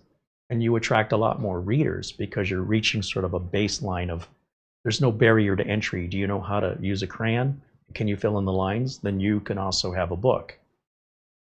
What that's resulted in are people saying, I don't like this book because the pages are too thin. They come up with these really bizarre things to complain about. And you can't help but think, at least I can't, that they would have never owned a computer, these people, when it actually required knowledge and how to operate the computer, to know DOS commands and that. And what we've done is we've made it so easy to use that you don't need any special education other than just being able to read your screen, it's very intuitive. And people are trying to make it dumber, like from my perspective. They're not understanding the complexities and dangers of what they're doing online. It doesn't occur to them because it's so easy. Whereas before, you needed some level of education and understanding before you'd even be interested in having a computer. And the negative consequence on that is we now have people completely disassociated with an understanding of how this all works, that rather than be interested in educating themselves, think, having these locks in place is bloat. We shouldn't need all these locks. Well, we used to not need the locks before the internet. The locks are in place because as the city that you live in, let's say you lived in a house in the middle of nowhere, and you could leave your doors unlocked, you could leave your keys in your car. But then your city starts growing and people start moving in, and there's construction, and now there's traffic, and there's noise, and there's neighbors, and they're getting closer and closer. And you're not so alone anymore. And if you leave your doors unlocked, someone's going to steal your stuff. You leave your bicycle out front, someone's taking your bicycle. It just keeps going and going and going. And at some point you go, I miss the good old days when I didn't live around all these people. All these people came to me. I haven't moved. And my place is ruined now. But you might also have conveniences. Now there's a grocery store nearby, or now there's other conveniences and modern, maybe a hospital is much closer now. And we choose to see that how we choose to see it. And the answer is you need to leave. Like, if you're not going to force all those people out, it's not yours. You don't have the authority. So if you feel like the neighborhood has changed and you no longer want to live there, you need to go find another spot out in the open, maybe further away from a growing city, so that by the time that city could potentially grow that large, you'll already be gone. You'll be on into the spirit world. And, I've seen this happen where, some friends of mine owned a piece of land out in the middle of nowhere, and now it's an HOA. It's crazy. And there's a lot more traffic and a lot more noise. And it used to be considered out in the sticks, but today, it's just a little, it's a common place where you mention it and people go, oh, yeah, I know what you're talking about. Back in the day, you'd mention it and they go, I never heard of that place. And as the world becomes more populated, you're just going to have to share more. What used to be all yours, because it wasn't yours, but there was nobody around you. Now somebody else finds it and they go, oh, I want to be here too. And somebody else says, I want to be here too. And before you know it, you've got a little village there that's bustling and buzzing with businesses and traffic and everything that goes along with it. But, in the same token, you also have the security issues, which is higher theft, locking doors. Maybe you never needed cameras or a burglar alarm before, but you do now. And it's not because the house became bloated. It's because you're having to respond to your ever-changing environment. If your environment never changes, then of course you wouldn't have to adapt to it. So it's just life. Windows isn't any different than that. You might think a modern day car has too many electronics in it. As far as I'm concerned, the more the better. I like traction control and anti-lock brakes and airbags and Bluetooth. I like all the modern conveniences, the comfort of the ride. Quality seems much better as far as reliability goes. 8-speed, 10-speed transmissions, better gas mileage, more horsepower from a smaller, quieter engine. It's all just getting better and better. Someone else will say, oh, it's getting worse and worse. I disagree. Oh, it looks like a package arrived. Yeah. And I think it's from Peter. Let me see. Just pretty strange. It's a mold, but I hard to figure out what it is.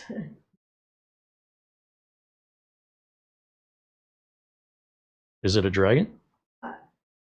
No.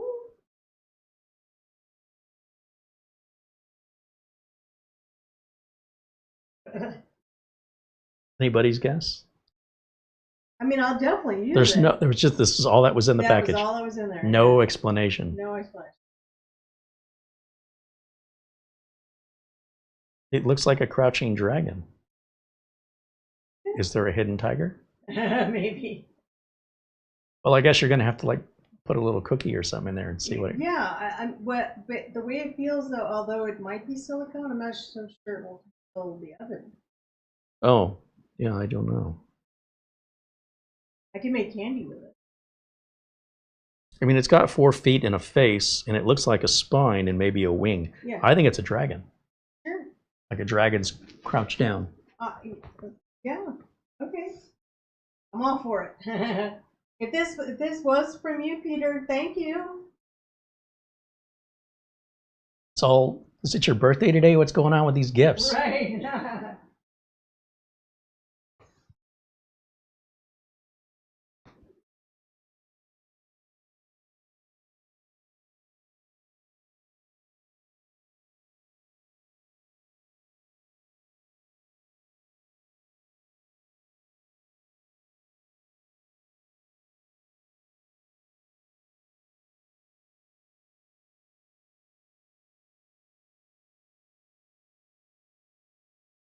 Roger wants to know, what's a 10-year computer these days? Almost everything at this point now. As I mentioned, the technology has really slowed down. This time of year in 2024, 2023, 2022, 2021, we've almost always had new AMD and Intel processors to review right now. Typically in November, AMD and Intel would be releasing new chips. And this year, nothing.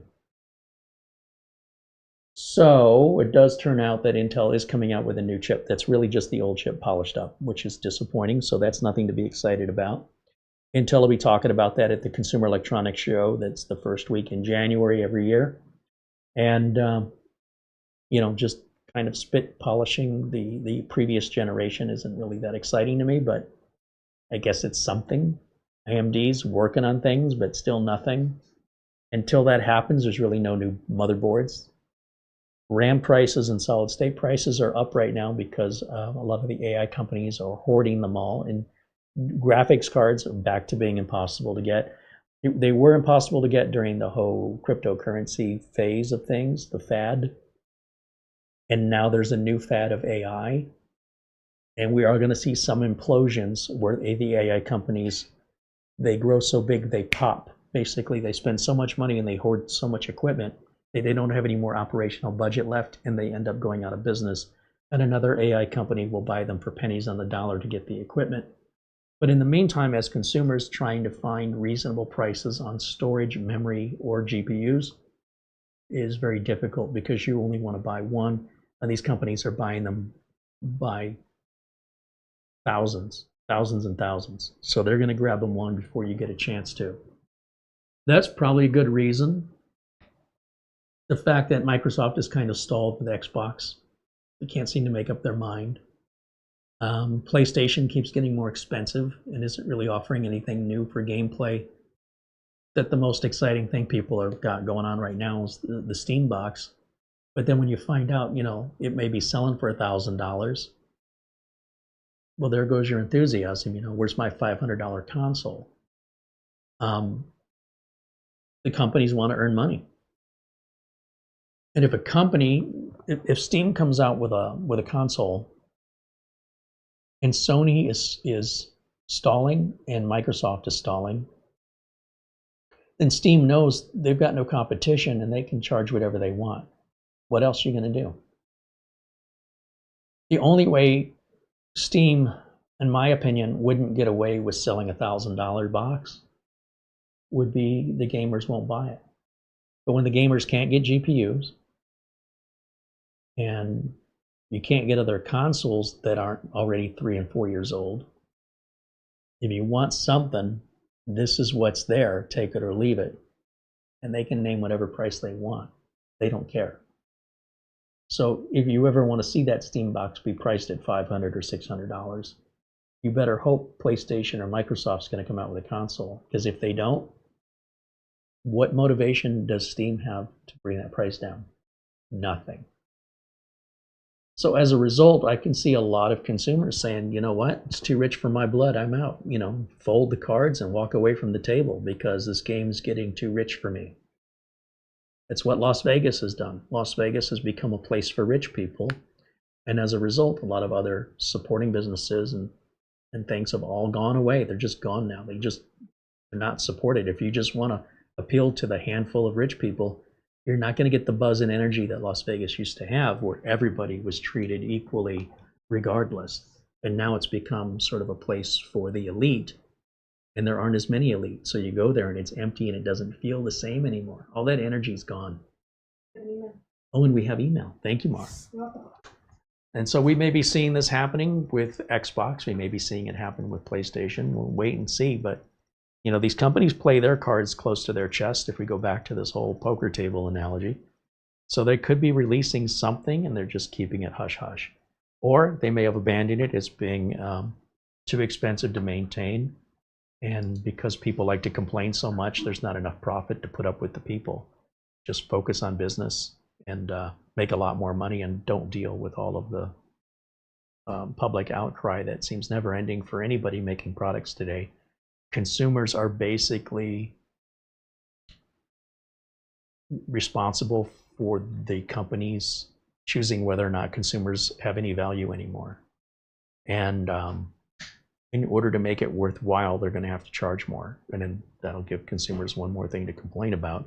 And at some point you go, consumers aren't worth the trouble anymore. And consumers will say, well, these companies are just terrible companies. And everybody will go on living. The company will go on and the consumer will go on, and that'll be the end of that fad. We'll see how it plays out. Nick Caffrey with a $10 PayPal. He says, I'm wishing you health, strength, and prosperity. Thank you, Nick Caffrey, in our chat room.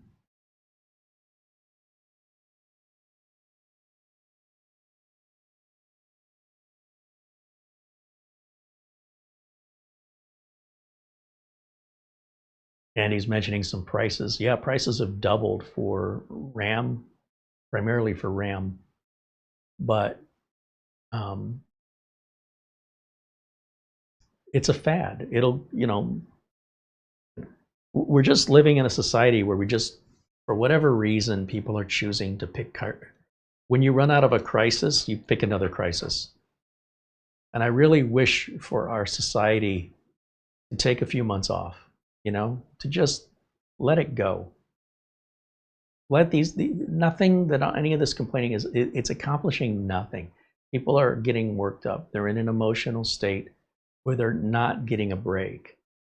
And the only way that you're ever going to get a break is for you to walk away from it. To say, look, if you watch the news every day and you just think the world's going to crap, you essentially have a nicotine habit no differently than a cigarette smoker. You can't stop. And I've challenged a few of my friends to say, look, you need to stop watching news. Just take a day off. Start with one day. Just try one day without that cigarette. I don't want to. Okay.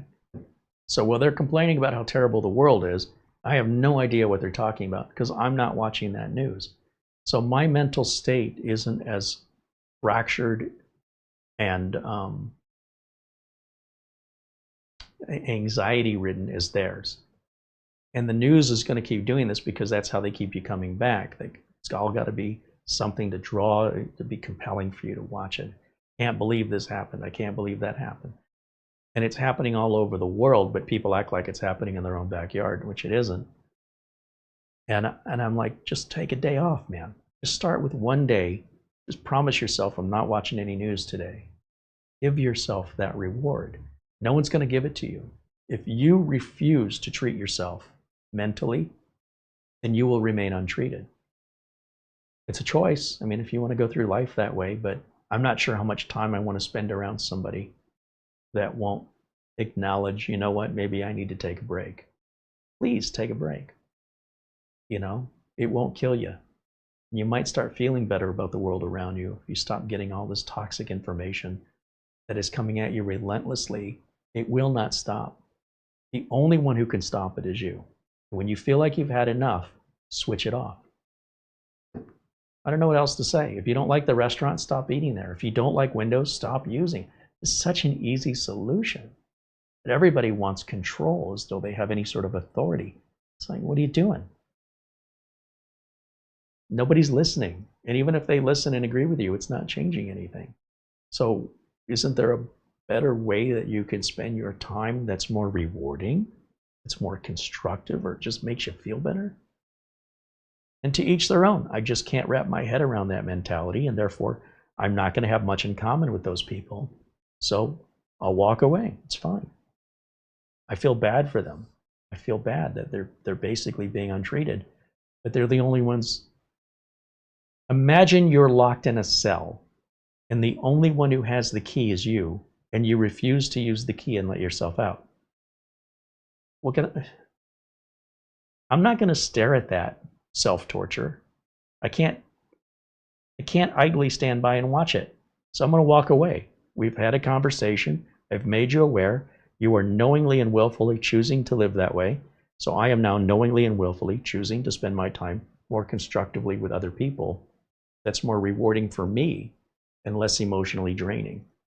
I'm only human. I can't take so much of, there's only so much of that I can absorb before I say, this isn't going anywhere. It's time to shift my attention somewhere else, somewhere where I can receive more fulfillment in life from other people and less being brought down. I have enough of that. And boy, it'd be great as a society, wouldn't it, if the majority of people would switch to that. But it is what it is, and all I'm doing is just saying, be aware of it.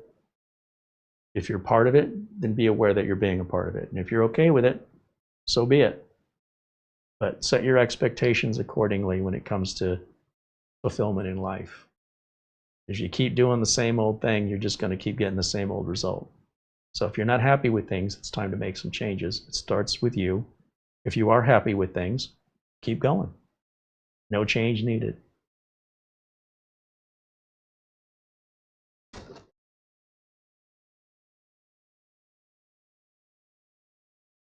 Mark Leibowitz said, Carey, I get it. People have to have their fads, but couldn't they wait until after the holiday season to have them? I have clients who need mini PCs. Maybe there'll be some pretty good deals this Black Friday. I don't know.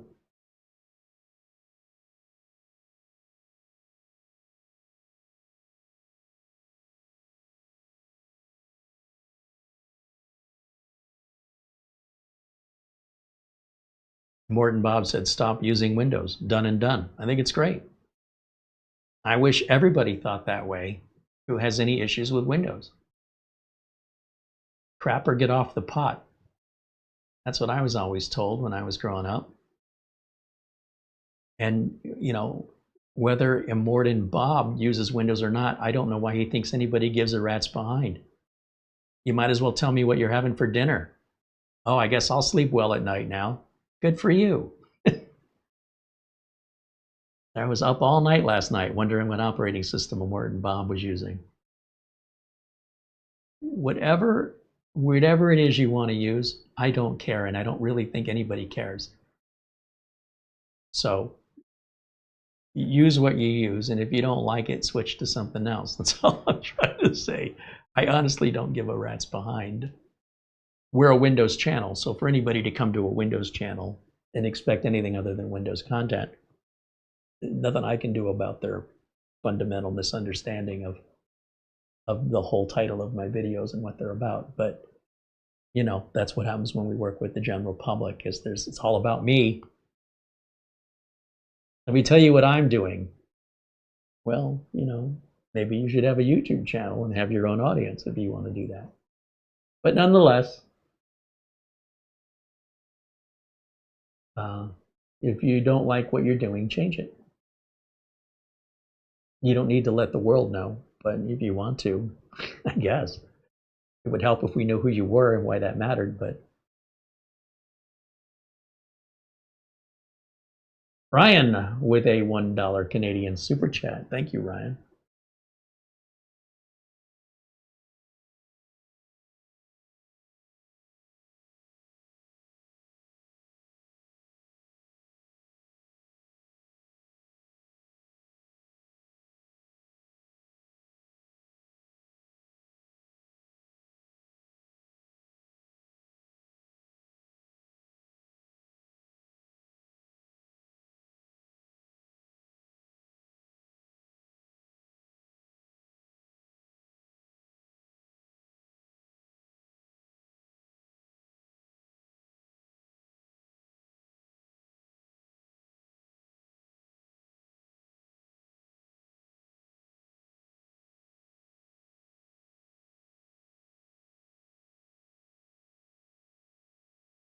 I'm looking to see if there's any questions or anything I might have missed in the chat. We're just at 2 hours today, and I'm not seeing a whole lot of interaction in the chat room here. Was there a question Chris Johnson had that I missed? Lou Greenia says, update time, the Asus Zen Wi-Fi BT10 mesh router is still working flawlessly, and it's been great to have rock solid connections. Project Zero and the Ace Magic Mini CK11 are also performing perfectly. Right on. Well, thank you for the update, Luke. Jose Lopez with a $1 super chat. Thank you, Jose.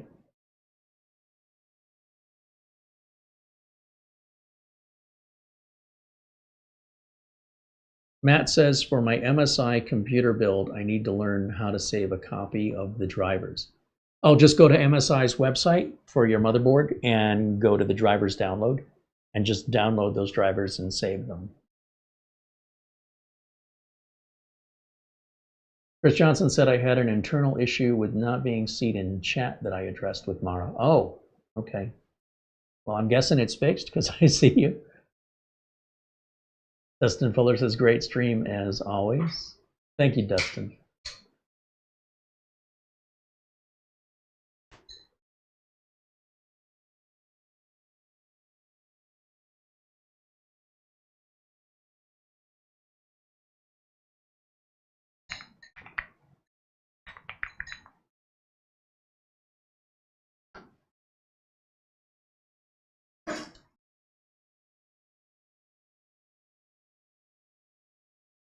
There were updates to the Nano KVM Pro. We're on version 1.2.3.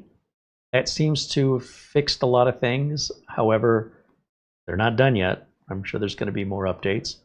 The folks over at Pico KVM also released an update. And the Comet KVM also received a pretty big update. So they continue to improve these KVMs. The one that hasn't received any update, that original Nano from Cypede, not the Pro, just the regular one, hasn't been updated in months, so I think it's more or less done. I have had a number of issues with it intermittently where the mouse and keyboard don't work with some computers. Usually it's fine, but every once in a while. And they are one of the least expensive and least updated KVMs at this point, so I think that's probably as good as that's going to get. So when it comes for better compatibility for mouse and keyboard, you definitely want to stick with a more modern unit if you're like me and you're dealing with a lot of different computers. If you're like most people and you only have 1 or 2 computers and the Nano KVM works on them, it'll be fine. But we're working on so many different computers that I'm plugging the Nano KVM into. On occasion, I do run into one where the mouse and keyboard don't work. And I have found by using either the Pico KVM or the Jet KVM, that almost never happens. I've had it where the keyboard and mouse don't work on those after an update because it has to be unplugged from power, that just rebooting it isn't enough. That the KVM itself has to be shut down and powered back up.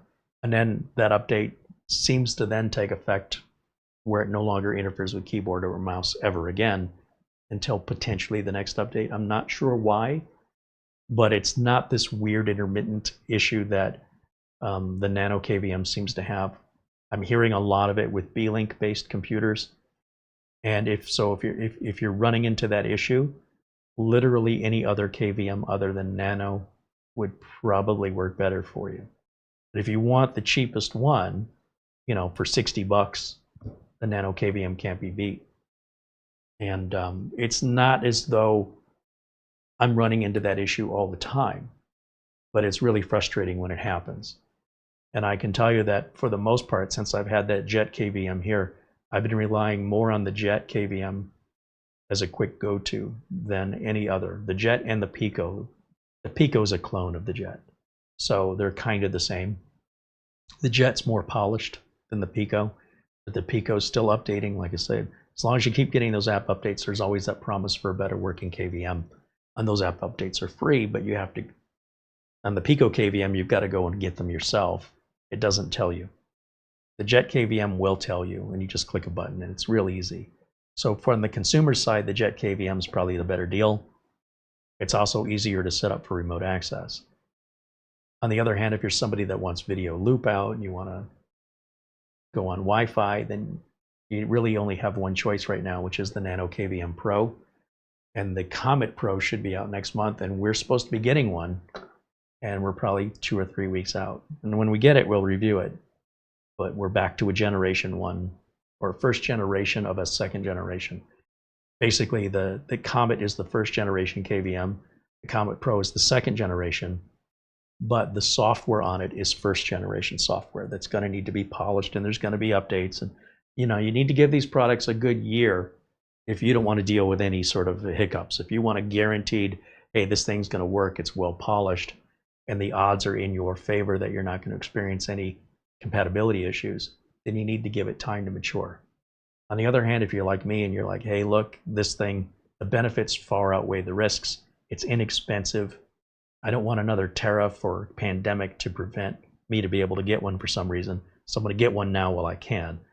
Once I've got it, I can always update it later. On the other hand, by doing that, then of course there's a new version coming out of, say, the Nano Pro or the Comet Pro that's more powerful and can do more, and you'll say, I should have waited and got the newer one, which then puts you back into being a pioneer and going through all the growing pains again. So at some point, you say, for this price, to meet these needs under these conditions is a good time to buy, and it's for each one of you to decide on your own. I've not seen the Comet price, the regular Comet, not the Pro, as cheap as I showed you on Amazon now with this Black Friday. That's a hell of a deal. But it's also the KVM I use the least. I dislike it primarily because it requires 4 cables. That may not matter to you. But when I can hook up the Nano KVM Pro with 2 cables, basically USB, HDMI, it's on Wi-Fi, I hook it up quick. I can get my work done. I realize I'm using this quite uniquely. Most people probably want it for like a permanent remote access. For my permanent remote access over to Studio A, I don't use software anymore. I use a Jet KVM. And this is giving me an opportunity to see what happens if we leave this thing plugged in 24/7 for months on end. So far, it's beautiful. You don't have to set up tail scale. You can use Jet Cloud Service, which nobody else offers. GLINet offers a cloud service. But it makes it a lot more consumer friendly for that remote access. On the other hand, without a video loop out, it may not be kind of support you think it is, but they do have the Comet Pro coming out, but then it may sacrifice usability and compatibility until the app gets polished. We'll see. It is what it is.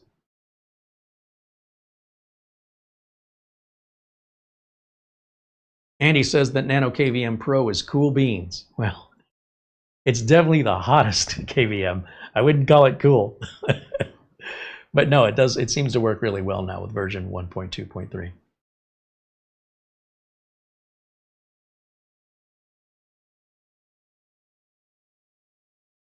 Bikeman wants to know, should I use Microsoft Catalog to update my MediaTek Wi-Fi and Bluetooth drivers, or just wait for MSI to post ones to my motherboard? Well, MSI isn't going to support what they don't provide. So in other words, if you think you're outsmarting anybody by grabbing drivers from the Microsoft catalog, and you have a problem, and you reach out to MSI saying, hey, it's your motherboard, they're going to go, that's not our drivers. You know what MSI is going to tell you, right? Put our drivers back on it, the ones that we support, and reach back out to us if you still have a problem. Just because a newer driver is available doesn't necessarily mean that driver benefits you. I'm sure that newer driver is available that benefits somebody. Maybe they run a certain kind of application that's not running right, and that driver is required to be updated in order for that, whatever it is, VPN to work properly or something. And you don't have that VPN, so that update has no impact on you whatsoever. Nothing's working better, nothing's working worse.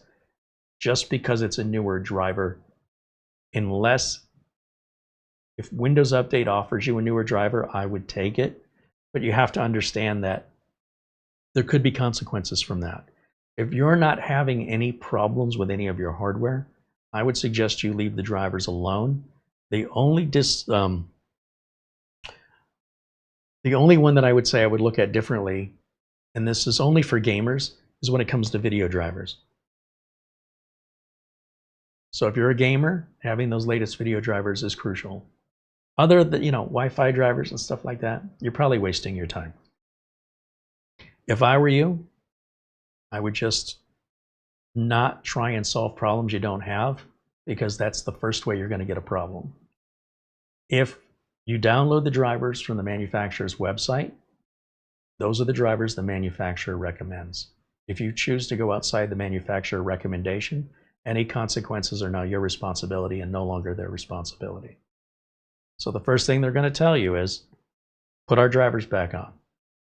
If you're still having a problem, then you can open a support ticket.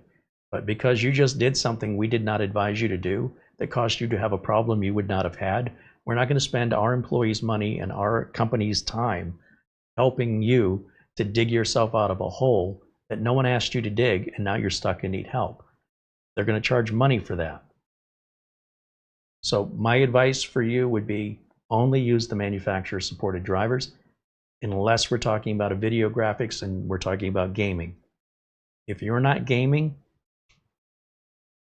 or you don't have some specialty tools that you're using that require the latest graphics drivers, photo editing, video editing, AI processing tools, most of us, once you got the drivers in, you're good, you're golden. It's when you start changing them, you'll start having problems. So if it's coming in from Windows Update, it's fine. It should be fine. But it might not be. You're taking something that's working, and for some reason you think that's going to make it better, when in fact it could have the opposite. And if you just leave it alone, then you can expect more of the same. And if the same has been reliable and it's been working, why are you messing with it? If it's something being presented to you, yeah, accept it. But if it's something you're digging around looking for,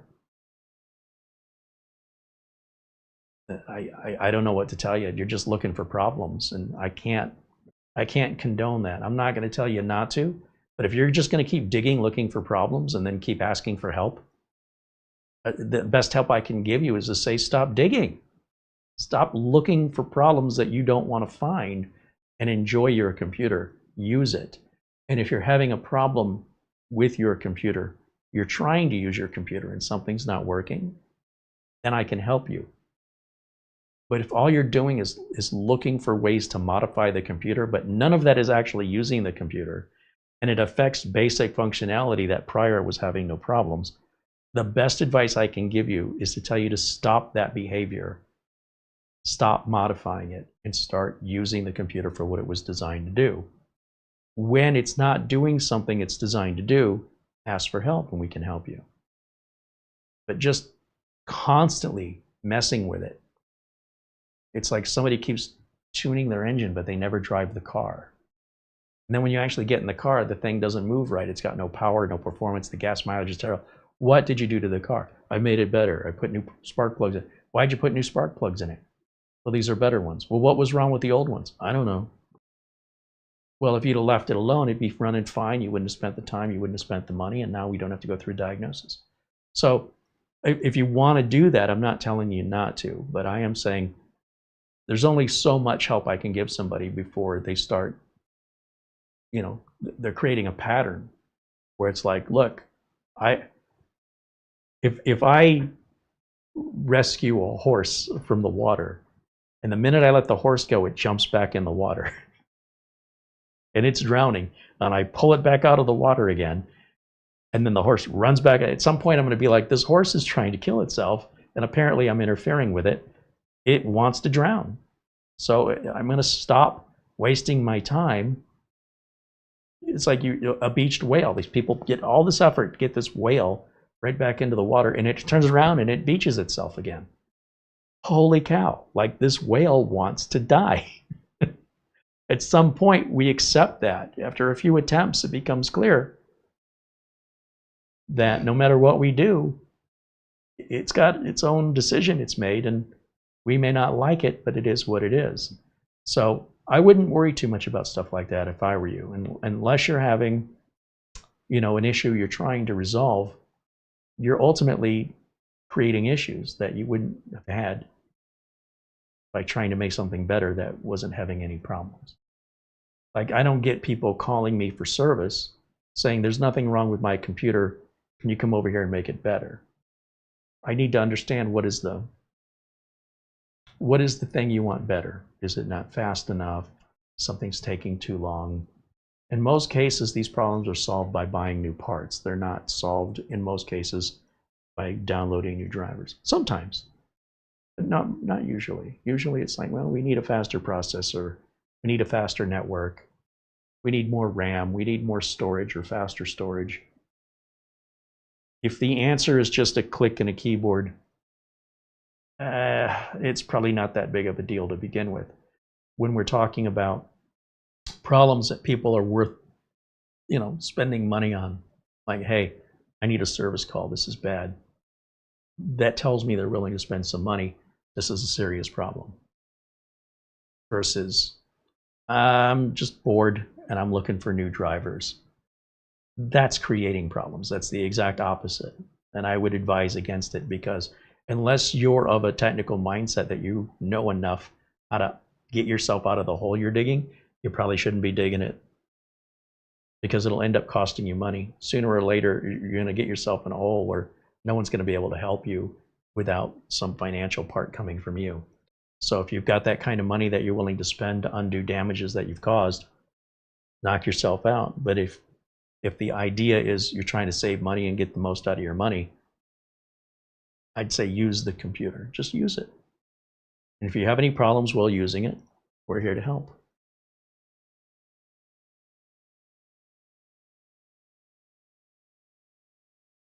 And he says you can lead a horse to water, but you can't make it drown.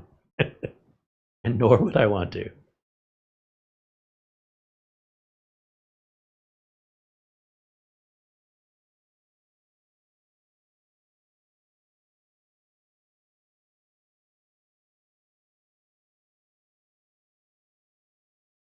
For the most part, the computers today, they pretty much do a pretty good job of taking care of themselves.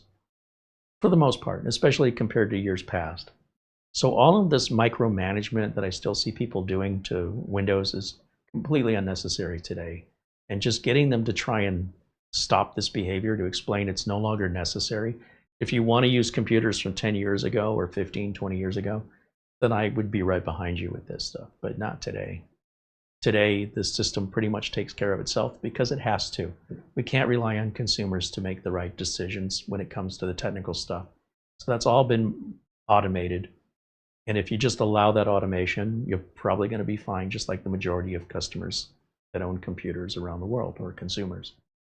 But the minute you think you're smarter than them and you're going to outsmart them by manually doing these things you used to do, then you'll be the one with the computer that doesn't work, not them. I'm just saying.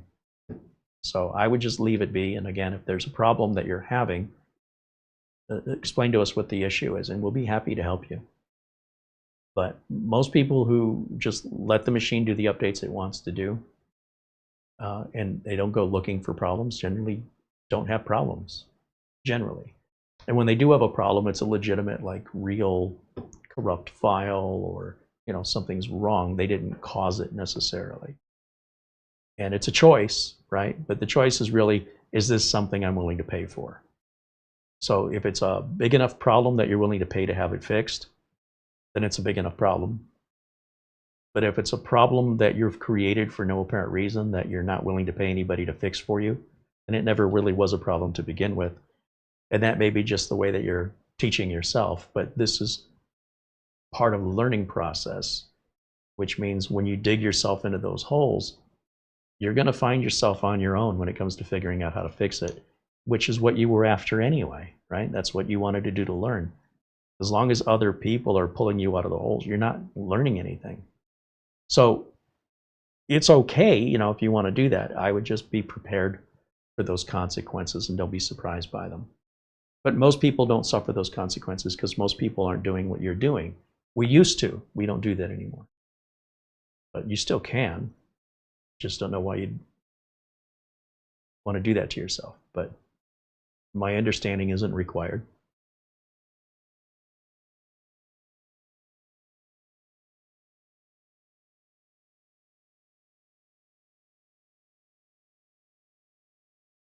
Buns of Wisdom says, I'm not seeing too much future in Windows 11. No, most home users wouldn't, right? because home users, they live in their own little bubble. But do you have a job and do you go to work? And if you have a job and you go to work, do you sit in an office? And if you go to a job, you have a job, and you go to an office, you probably sit at a computer. And I'm talking about the majority of people on the planet, not just you. That computer's probably running Windows 11. And you don't get to say whether or not you like it. You can either quit or be fired. You're paid to do a job. This idea that, well, I don't like Windows 11, I don't see much future of it, is exactly what a child would say who doesn't drive a car, who wants to talk about like they're an expert in cars. Like, okay, I mean, as a child, you're welcome to have that opinion, but it doesn't represent, nor does it consider the rest of the world. I think paying attention to the world around you and how it works, being aware, like, how does the power company get power to your house? How does the grocery store get food on the shelves? You ever stop and think about how all this works? All those services that you spend money on, how do those services function? When you call customer service, aren't they sitting in front of a computer? Why don't you ask them next time? Are they running a Mac? Are they running Linux? It's not a challenge. Just open your eyes a little bit to the world. There's a whole world around you. And in the business world, Windows is far more popular than any other. Doesn't make it better. But I'd say if you think Windows doesn't have much life left in it, you must be completely oblivious to how everything you purchase from services and goods, how all of that's happening without Windows. And I mean, not all of it, but the vast majority of it. So my guess is you don't have a job and you don't go to an office and you don't sit at a computer. You might sit at home, somebody else pays your bills, maybe you're retired and you've got some kind of income coming in, 401k, but you're disconnected from the rest of us that have to work for a living. As long as Windows remains the dominant operating system in the working environment, what home consumers think is completely irrelevant, doesn't matter. But yeah, I mean, you think what you want. I mean, eventually you'll be right. Eventually Windows will fade out. In 2075, when it goes out of business, you can say, I told you so 50 years ago. Nothing lasts forever, man. Eventually you will be right. But no, Windows 10 and 11 still make up such a large majority of operating system market share around the world that anything else pales by comparison. Which isn't to say that they don't matter. It's just, if you want to find a job being a specialist using Mac, or you want to find a job being a specialist using Linux, you're going to have a harder time finding that job because there's just fewer opportunities. There's not as much demand for it. But hey, you only need one job, right? You just need one opportunity. In the world of Windows, though, opportunities are practically endless. No matter where you go, it's in use. And so if you're a specialist in that, you have a lot more opportunity if you're interested in earning a living. If you're just sitting at home playing around and your computer is a toy, and the computer to me is a tool, it's how I earn a living. I don't get to pick which operating system has the most opportunity. If I sound like I'm biased to where I'm earning money. So if the reverse were true and everybody was, Apple was everywhere, I'd be an Apple expert because that's where the opportunity is. And I'd be here saying this about Apple, right? Why wouldn't I? That's where my jobs are. That's what's providing me a living. That's why these videos exist. That's what has afforded me this life. So it's not a delusion. It's just simply being aware. Just looking around. Turn your head and look around you. Stop worrying about what you're using and look at what the world does. And then you can say, well, the world's a bunch of idiots. Oh, that's fine. That's fine too. But this idea that you think Windows 11 is going anywhere suggests to me you are not considering how the world works. And it's not like it's a secret. You just have to look. It's pretty well obvious that businesses around the world rely on Windows, whether it's delivering the electricity to your house, or it's stocking the shelves at the grocery store. It's the gas station attendant, where you're getting fuel. It's the mechanic you take your car to. It's everywhere. So, yeah. I mean, if that's a coping mechanism, that you just put these blinders on and you just want to see down this tunnel, I mean, you're welcome to do that, but that's just not the world I live in. I have to be self-aware of opportunity. If Windows starts fading away, I won't be able to have a career in Windows anymore because the jobs will be too hard to find. If instead everybody's using Linux, if I want to stay in the career, I'll have to adapt. It doesn't matter if I like it or not. That's not on the table.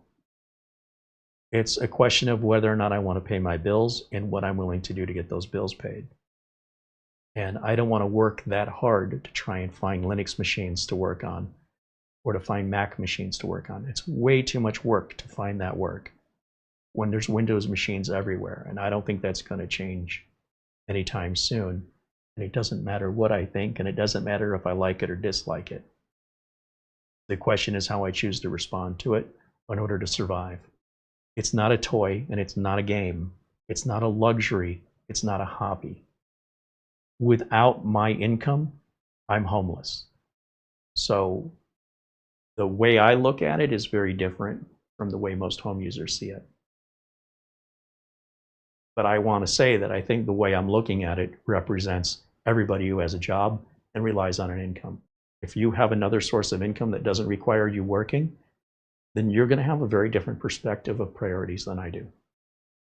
No, that's fair.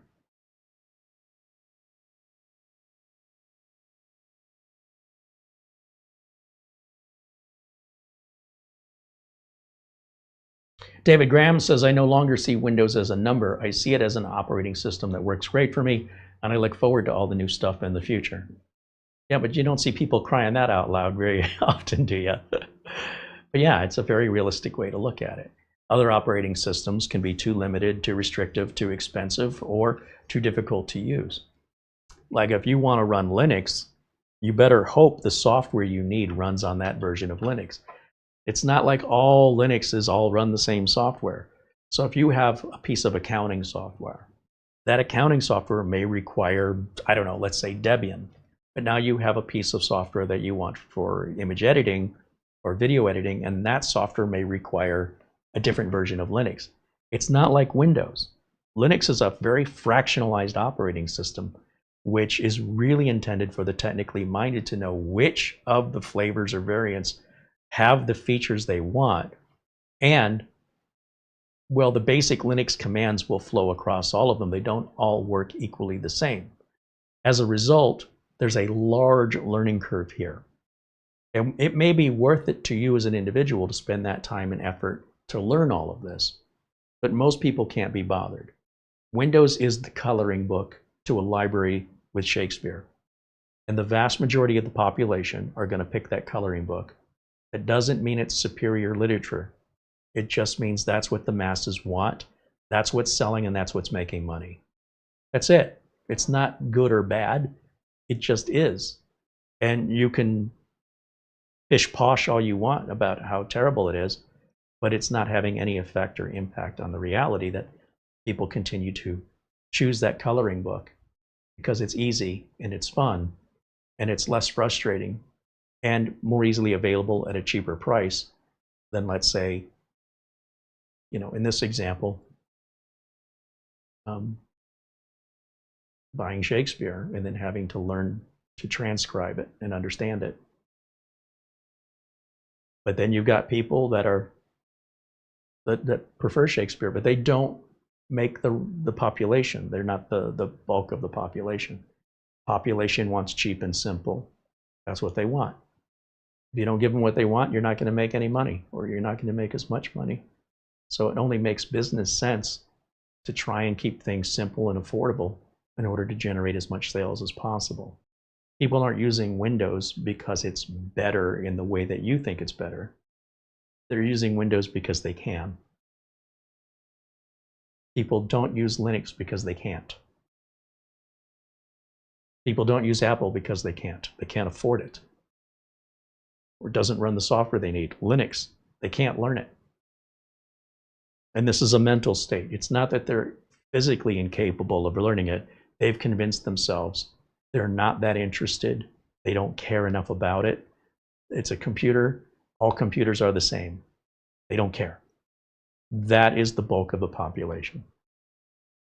You want to play a certain game on Linux, you better check and make sure that game runs on that variant of Linux. You may need to have several different variants of Linuxi, to play a variety or use a variety of different programs. That's fine. If you don't mind that, have at it. Windows is a more ubiquitous platform. It's easier to get support. It's easier to get help, simply because of how popular it is. Just because it's popular doesn't mean it's superior. But it is better if you're in business and you're trying to find work, to work on things that there's more opportunities. If I'm a mechanic and I only want to work on Volvos, I'm going to be very limited with how many cars I can work on and where I'm going to find them. If I'm a mechanic that only works on Ford automobiles, I'll probably have more work than I can shake a stick at. Does that make the Ford a better car? It's better from my perspective that I have more opportunity to earn a living. But you might say, well, the Volvo is far superior. Okay, so buy the Volvo. What do I care? I can't earn a living working on only Volvos in Phoenix, Arizona. I will starve myself and be homeless. Doesn't mean it's a bad car. It's just not a viable, sustainable career path. That's all. Doesn't have to do with whether or not I like it. You may not like it, but what's that got to do with the price of tea in China? That's not even part of the equation. No one cares. Do the work or don't do the work. Whether you like it or not, that's why it's called work. That's you think of it like going to war. You might wake up on the battlefield one day and go, I don't really feel like doing this today.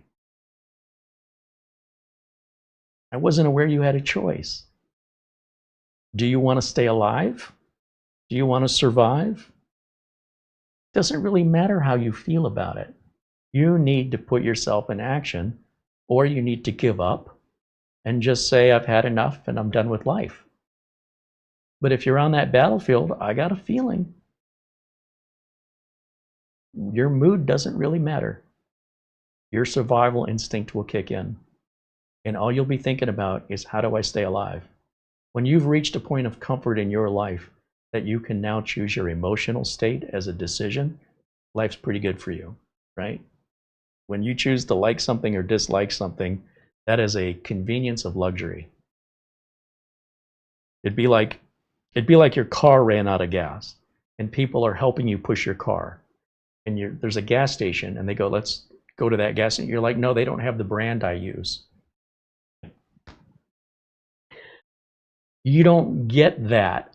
You know, if you want to pay for a tow truck and pay for somebody to go get you specialty gas because you only get your gas at a certain station, that's one thing. But when people are volunteering to help you and they're pushing your car and you refuse to pull in because you don't like Arco or something,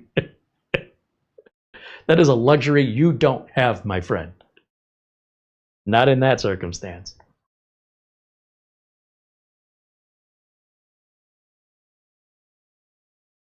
Tony wants to know, when you use your network, are you able to see all of your computers on your network? Yes, of course.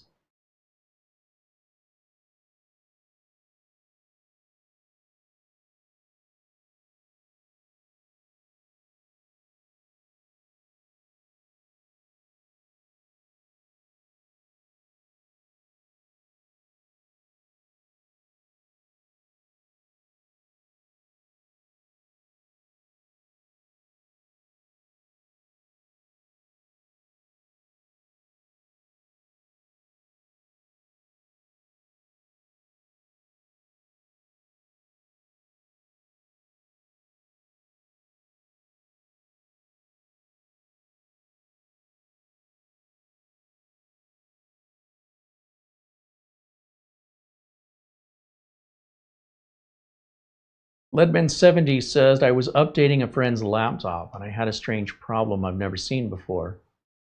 It's an HP laptop with Windows 10. It installed a major update and restarted. Then it downloaded a cumulative update and installed it. But when it restarted, it will not boot. It constantly blue screens. The code is ACPI BIOS error. Well, let's try something.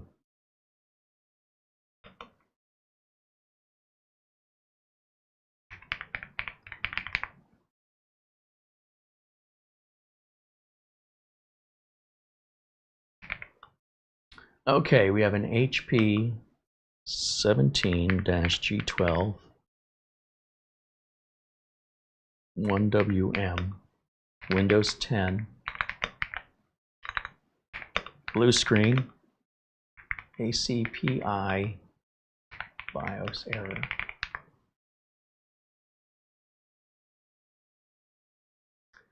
The ACPI BIOS error indicates a mismatch between Windows and your system's BIOS. The most common fixes are updating the BIOS or resetting the BIOS settings or reinstalling ACPI drivers. This happens because the Advanced Configuration and Power Interface, or ACPI, manages power and hardware communication between Windows and the motherboard BIOS. A blue screen with an ACPI BIOS error means Windows cannot properly communicate with your BIOS. That means the BIOS firmware has become corrupted or there are incompatible Windows updates. So you can update or reinstall the BIOS. So HP provides BIOS updates for the HP Pavilion you have if you go to HP's support page. If Windows won't boot, you can create a BIOS recovery USB using HP's BIOS update utility, also on that support page. Some users reported success after reinstalling the BIOS entirely. Or you can enter the BIOS, choose to restore defaults, and then choose Save and Exit. This clears any misconfigured ACPI or ACHI settings. You can also go into safe mode if possible when Windows is loading, and in the device manager, uninstall the Microsoft ACPI compliant control method battery, restart, and Windows will reinstall that driver automatically. You can also try disabling fast mode. In the BIOS, you'll set ACPI mode to S1 or disable AHCI mode if available. And this helps when Windows updates conflict with BIOS power states. HP forums confirm that a BIOS update or reinstall is the most common fix. So it just sounds like you should go to HP's website on another computer. There should be like an HP tag or model tag, serial number on the bottom of that laptop that will take you specifically to HP's support for that model. Grab the latest BIOS, even if it's the same version you already have, and go through the steps to install that BIOS following HP's instructions. I mean, the first thing I would do personally is I would just reset BIOS defaults, save and exit. That's the easiest. If that doesn't solve it, the second thing I would do is download the latest BIOS, even if it's the same as what you have, and reflash that BIOS again. And then if you still have problems, let us know. It seems like one of those two things is likely going to solve it for you.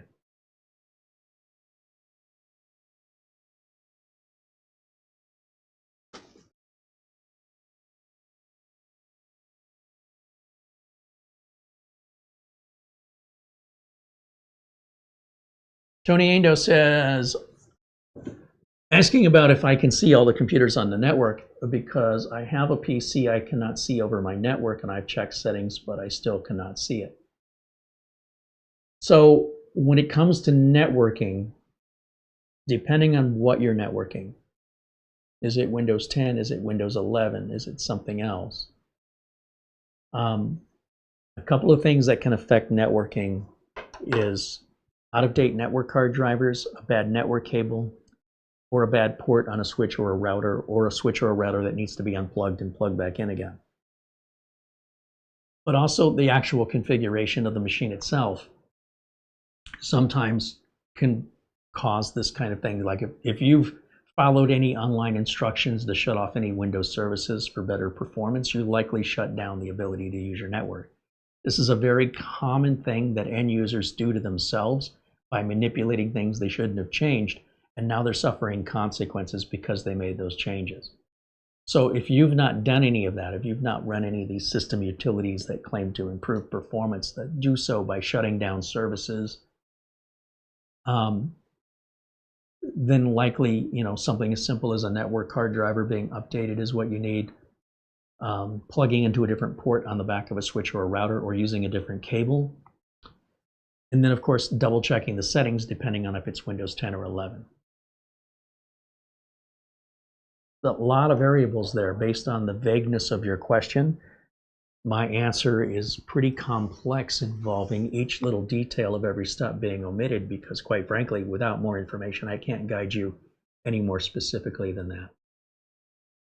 We'd have to know, what is this computer? Is it a desktop? Is it a laptop? Is it wired, or is it Wi-Fi? Has this always been a problem, or is this a new problem? Is it Windows 10 or Windows 11? Like, when it comes to helping customers, we have to know what we're helping you with. Just telling me you have a computer with Windows 10 is so vague. It's like, I have a car with 4 tires. Okay, I mean, that's something, but I really need you to be very specific with me if you want me to give you answers that will be more specific, click here, click there kind of thing.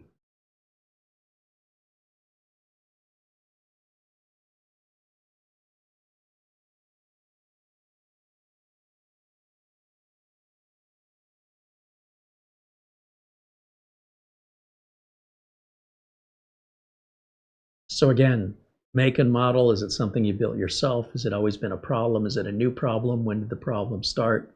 What have you done to fix it? Have you run any utilities to disable any services, or have you disabled any services at any point? David Graham mentions the Windows 11 optimizer that I have available that will fix a lot of networking issues. I don't know that that'll fix with David. Who's asking? Tony Aindow. I don't know if it'll fix Tony's problem. The optimizer is when you can see the computer or the thing, appears, but it won't let you in, even though you've set no passwords. My optimizer will fix that. But if he's not even seeing it to begin with, I don't think my optimizer is going to help him. But I'll tell you what you can do is you can visit our forums, and you can ask for help there. It's completely free. If I come over here, and I'll show you how to use it. Come over to my window capture, and we'll type in careyholzman.boards.net. That's going to take you to the site where you're going to go to general discussion. You will need to create an account to post. That's how we keep spammers out. But that's all free. We're not collecting your information. Anyway, you can write up a new post here and say, need help with networking, because it sounds like you're not volunteering the information we need to help you, and even though I've asked, you still not responded. So at least this way, not only can you get help from me, but you can get help from other people, and then the thread stops when you stop responding. So if I say I need to know what the make and model of the computer is, what operating system, and you're not answering it, then there's nothing for me to respond to. So we're not going to do that live on the channel right now because you're just not cooperating. But if you join here on the board, then that way you can do that at your convenience and just check back for answers, and other people besides me can also help guide you to that solution as well. So I encourage anybody that wants some help with anything, really. We've got questions here regarding ham radio operators and KVMs and security and Windows no password shares. It covers the gamut, and it's all free. Everybody can use it. And for more complex things where we have to sort of interrogate somebody to get the information out of them, this is a much smoother process for everybody involved, because that way, we're not going around waiting for a response. We move on to other things, and when we check back and see there's a response, then we can respond to it. But if we're not getting any responses, the thread stops, and that's where it stalls, and so be it, right? Sometimes people, they come in and they ask for help, and then they figure it out, and then they just disappear. They never say why. So we have to assume that if we stop getting responses, that they no longer need the help. So in any event, we need a bunch of information from you in order to be able to help you. It's too generic of a question, but we're not opposed to helping you. We need more specifics. But I'm sure whatever it is, it's probably pretty easy to resolve. All right, and with that, I think it's going to wrap it up for today. Thank you guys so much for hanging out with me today. I'm sorry it's been a relatively slow part of what's going on with technology right now. We are expecting, as I mentioned, there's a couple machines from Minis Forum we're looking forward to seeing. We're going to let you know about specials when we find out about them. If you know about any specials that you think others would be interested in, please email us and let us know so we can share that with everybody. Just because we're not making money at it doesn't mean that we're not going to do it. It's really just about what's beneficial to our community. So if you want to reach out to us at any point, showcasecreate@gmail.com is always available. We love hearing from you guys. If there are items you want to see reviewed and it's feasible and within the purview of this channel to do it, we'd love to do it. So if you have those ideas, let us know. Worst we can say is we can't do it, but if you don't say anything, we can't read your minds, right? So there's no harm in reaching out. And as I mentioned, we love hearing from you guys regardless. So if you want to share an experience with us, for better or for worse, with hardware or software or something computer related, we'd love to hear from you. That's how you reach us. Thanks to Mara, our channel administrator, for all the work she does in the background, including today's weird thumbnail with a turkey computer. As a reminder, her cookbooks and the links for that, as well as the Windows and Office license keys, are in the video description, as always, along with the link to our forums if you want to participate there and communicate with myself along with the community. When we're not live, that's the best way to do it. We're happy to help. You got to cooperate. If you don't cooperate, it limits what we can do to help. But regardless of that, I want to thank everybody for hanging out. Thank you for your super chats, your contributions. Nick Caffrey, of course, our friend Buster, Jose Lopez,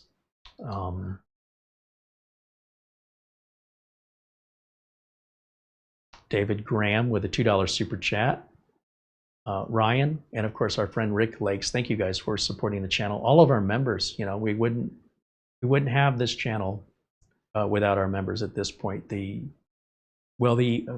advertising on YouTube continues to be more aggressive.